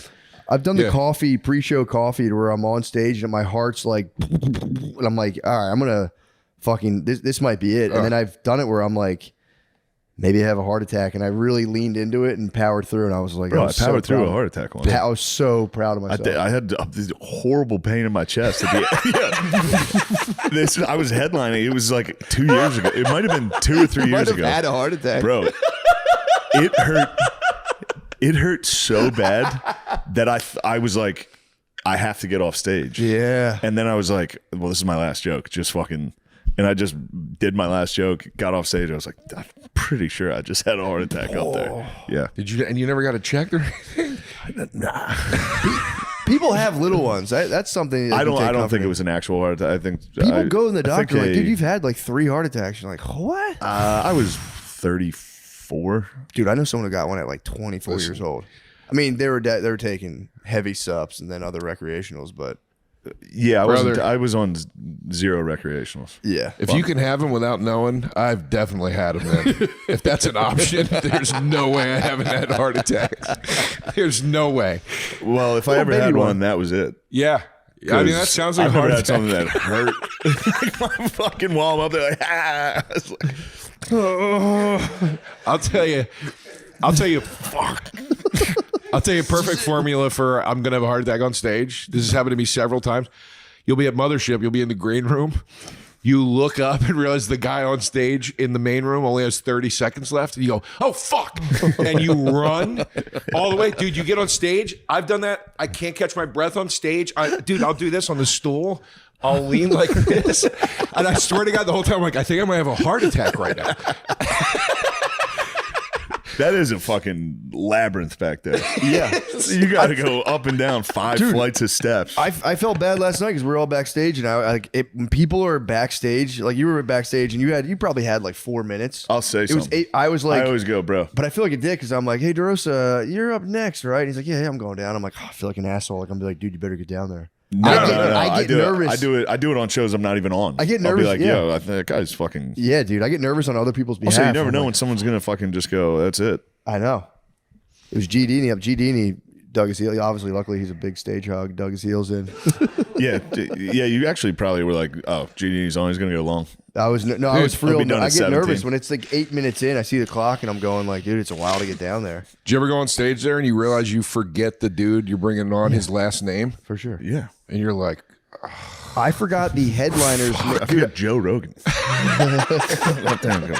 Fuck Fucking Joe. His podcast is an experience. He's got an experience. You think heart attack? Stick it out. Dude, Baker's the Heather dozen for me. McDonald clip fucked me up. Did you ever see her go down? Yeah. Yeah, I think about that. Yeah, I watch it. I go because I've obviously laughed about it publicly. So it's like I'm like that's gonna happen to me now. It's gonna happen. Dude, there's a trilogy. There's a perfect trilogy. Heather McDonald, Yeah. Wendy Williams, and Gallagher. Oh, and you're forgetting the GOAT, Pablo Francisco. He went down. Did he collapse though on stage? No, but he he just has that. That's a wild meltdown. Yeah, Yeah, that's a wild. he's meltdown. that's the number one for me. He broke. There's We've had to. You've heard me say it a million times. No, I right? don't You don't know. think I can get out of this? Oh, okay. That's Yeah. so Oh no. You're in good. You're in safe hands with all this. Get down. Get to the chopper. You don't think I can get out of this, folks? He just So broke. He good. just Yeah. there's some of the videos that cuts, and then it cuts them being. cuts them being wheeled out in a stretcher. That's the best one. That's the one that me and BJ. Yeah. Just Straight in to the in a airport. stretcher going. You don't think I can get out of this? Oh no. Oh no. He got locked in a bit. He got locked in the bit. Yeah, Dude, Hard- he's he in had like bit a attack. K-hole with a bit. No. Yeah. Like he's No, like for real. he can't get out of this bit, and he's going. I can fix it. But like, wait, hold on. This is fun. He's at the hospital like, it's not funny, let it go. He's like, no, it's funny. I can get to the end of the bit. Just let me finish the fucking bit. You guys keep interrupting. Top three. So that's I swear to stage God, that's number one. meltdowns. That's That's number a different one. category though. That's great. That's the number one of meltdowns.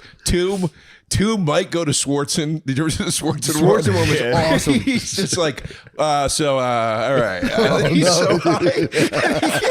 He can't even like make sentences. And the lady just comes out and pulls him off stage. Dude, that's Dude, that's so in the high you background of can't my head talk. the entire time. So like, you're about to, here it comes, dude. You're about to start rambling incoherently. Oh my God, it's so funny. I dude. thought the Ocon Man was going to have one. When we did the Chicago theater, he went out with Santino during the day and they day drank. I went out, I met him, I had like one beer and I was like, we got Chicago theater tonight. Yeah. I left. They show up. They didn't leave. He never went back to the hotel. They went from the bar straight to the show. Ocon Man walks in the green room like, what's up? And I was like, holy shit, dude, you're blacked out. And I was like, fine, dude, get the fuck out there. Go out there. Yeah. He killed. That's I was awesome. like, God damn, that's pretty impressive. That's awesome. O'Connor, He dude. killed, bro. Oh, dude, he's from a fucking another dimension, man. He is. O'Connor should be in the next Mortal Kombat. He really should. He might be the drunken master. That's insane. Wait, I got a number 3 best meltdown. The Lampanelli one is wild. Do you remember that one? No, what happened? Where people are walking out and then people are helping her. People are going like, she's yelling at somebody, and then people are being like, it's okay, Lace. And she's like, shut the fuck up. I don't need any fucking help from you. And she's like turning on the Nice. people supporting her and shit. Like, I'm not throwing any shade at Oh, any of these yeah. people. This No, could it happen could happen. to any of us. Yeah, it's just funny. Like I've been banned from clubs. I've freaked on stage. Yeah, you're a psycho. Yeah. You're a wild dog. Yeah, I got banned from the Laugh Factory in New York. Did Nice. you really? Yeah, because I told the audience, I said, I hope you all get fucking AIDS and die in a car accident on your way home tonight. You're a bunch of fucking animals. And I got banned. It's probably during like a decent set. I just screamed spazzed at the end. It was so rowdy, dude. It was crazy how rowdy it was. Yeah. And then I went back to the club, and I was like, I don't understand why you won't book me anymore. And the booker was like, because you told the audience, I hope you get AIDS and die in a fucking car. Do you think that's okay? Joking around. I was like, well, they were shitty. I don't know. What was I supposed to do? Yeah, have you guys ever freaked? I've lost my shit. I've spazzed I've never once. spazzed. The only one spazzed. was Fort Wayne I was just like, all right, that's good. It's the end of the show. I haven't done it in 15 years. Like I learned my lesson. I did it now. I did it. Bakersfield, that was a tough one. Spaz. They were wild. I Yeah, I didn't spazzed on spaz, but they one were guy in Phoenix, Arizona. I like kind of just started traveling headlining, and the weekend wasn't going well. Ticket sales weren't great. And then there was like in one of the rooms was a Copper Blues, but they have like multiple ones, I think. Mm-hmm. There's one of those rooms where there's like, like seating, but then they have booths to like the right of the stage. Yeah. So it's just a guy in a fucking like leather jacket talking so fucking Wait, loud. was it at Tempe? What was it called? It's not it's around there. It's Copper Blues. It's one of the Copper Blues. And yeah. they have I Sorry. think multiple. But this guy was talking, and which was like, I was like, whatever, like, shut up. But then at one point, Brittany went up to him. She was there. It was like, he'd be quiet, and he said something to her, and I like just stopped mid-joke and was like, shut the fuck up, pussy, and like spaz. It was like a fight. Fuck yeah. It was bad. And I was like, anyway, I was just fucking around, guy. Yeah, it's the worst. Yeah. Pure red face spaz. Had him, I was like, and eventually I think I had him come up on stage, and he just called me gay without a microphone. I'm like, it just backfired on me, and I was like, I'm about to get up here. And he's like, you're just a fucking gay pussy. And I'm like, damn, nice jacket, bitch. Get off the stage. This isn't working. It's just go straight, gay guy. Wow, your jacket's disgusting. Fuck you, bitch. He told me he had an Uber driver. You have an Uber driver jacket, dude. Get the fuck out of here. It was just. They're always right around. He was getting louder though. He was winning the debate. And I'm like, get the fuck out of here. He's like, you're fucking gay. And It wasn't really a spaz, but in that Tempe Improv, that was where that gremlin from high school got me. Oh, you remember that? This kid from high school showed up, and he was like, after the first show, he's sitting in the green room. He's like, I would give that like a C minus. Oh, and I was just like, and then he spent an hour in between shows talking about how I sucked at football and his class was better, and then stayed. It was crazy. I don't know. Like, how other people were looking like, yeah, what the fuck's going on? I don't know how you didn't choke him. And then he stayed for the second show, and I killed. And every time I had a good joke, I just looked directly at him, just going, yeah. C minus, you fucker. Every single joke for an hour. I was just every time going, what do you think of that? What do you think of that, you fucking cock? He was like, that nothing to him. He was like, that was good. Oh, that was good. Yeah. I love how people like that flip it. Now that was good. See, go fuck yourself. Yeah. I'm like your coach.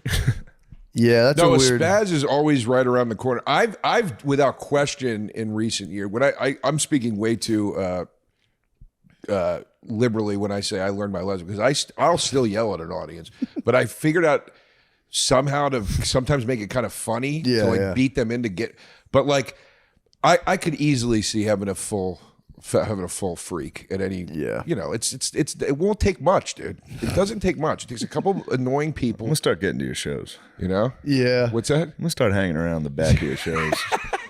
I mean, I just want to. That fucking sucks. The I just want to be clear that I stand with Pablo, Lisa. Oh, and Nick. for sure. Yeah, I'm not making fun of it. It's funny to see though. I'm convinced it will happen. I'm like, I'm gonna join the pantheon of dudes who freak out one day and just completely break and be like, oh, I don't know why I do this. I'm sorry, guys. Please refund everything. I'm fighting it the entire time I do anything. But wait, you never saw Gallagher having the heart attack on stage? He had it. It's during the fucking watermelon. No. He walks over and picks. This is so fucked up to laugh at it, but it's fucking hilarious. Yeah. No, he goes over to smash the watermelon. He picks up the hammer and he goes. Oh, fuck. No. He goes down. Oh, he goes down? He goes down. He has a fucking heart He's a real one. Yeah, dude. Oh.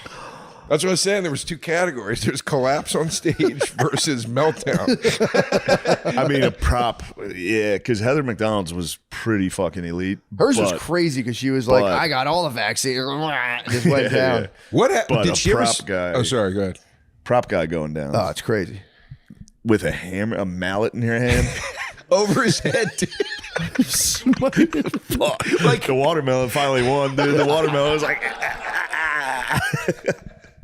Like he's literally doing a thing that would give any human a heart attack. And he's doing it on stage as it's closer. Yeah, dude, exactly. Time was finally like, that's enough, dude. yeah, take it easy. But wait, did Heather McDonald ever explain what happened to her? I haven't seen the explanation. No, I'm sure she talked about it somewhere, but I've never saw it addressed at all. She just fainted. Yeah, but it was like She just happened to be talking about how boosted she was. that was the worst part. That just jinxed it.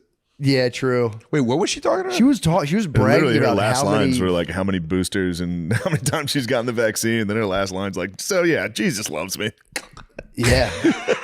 And the worst part was the crowd thought it was a bit, and they were like, Yeah, it's timed perfectly. yeah, it was fucked up. Yeah, that's a great bit. That's true.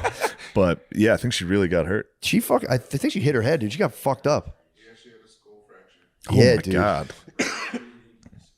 Yeah, she got fucked up, and it was just like these idiots who didn't get the vaccine. Ha ha! I've gotten all of them. Ah, God loves me. I've never even gotten. And just fucking literally got killed. Mid-sentence. God was just like, Yeah, enough of that. Holy shit. Jesus Christ. Yeah, Yeah, the Wendy Williams one happened on TV. Yeah, I saw that. Yeah. By the Then way, she was just- sick. Wendy Williams rules. She does. I didn't know Wendy Williams ruled. I don't know much about her. Watch clips. She's fucking hilarious. Yeah? She is funny. She used to do a show at Comics in New York. Were you around when Comics was there? God, I I'm don't gonna pee my think- fucking pants. Yeah, I'm gonna pee my pants too. We take a break. I can't move, dude. We'll see you later. Are we at an hour? Yeah, Oh, dude, let's slide to the page. cool. Yeah. I've been fighting it for like 10 that could have minutes. been Paige right there. We'll see. Yeah, true. There's a lot of stand-up talk. Okay. We'll see. All right.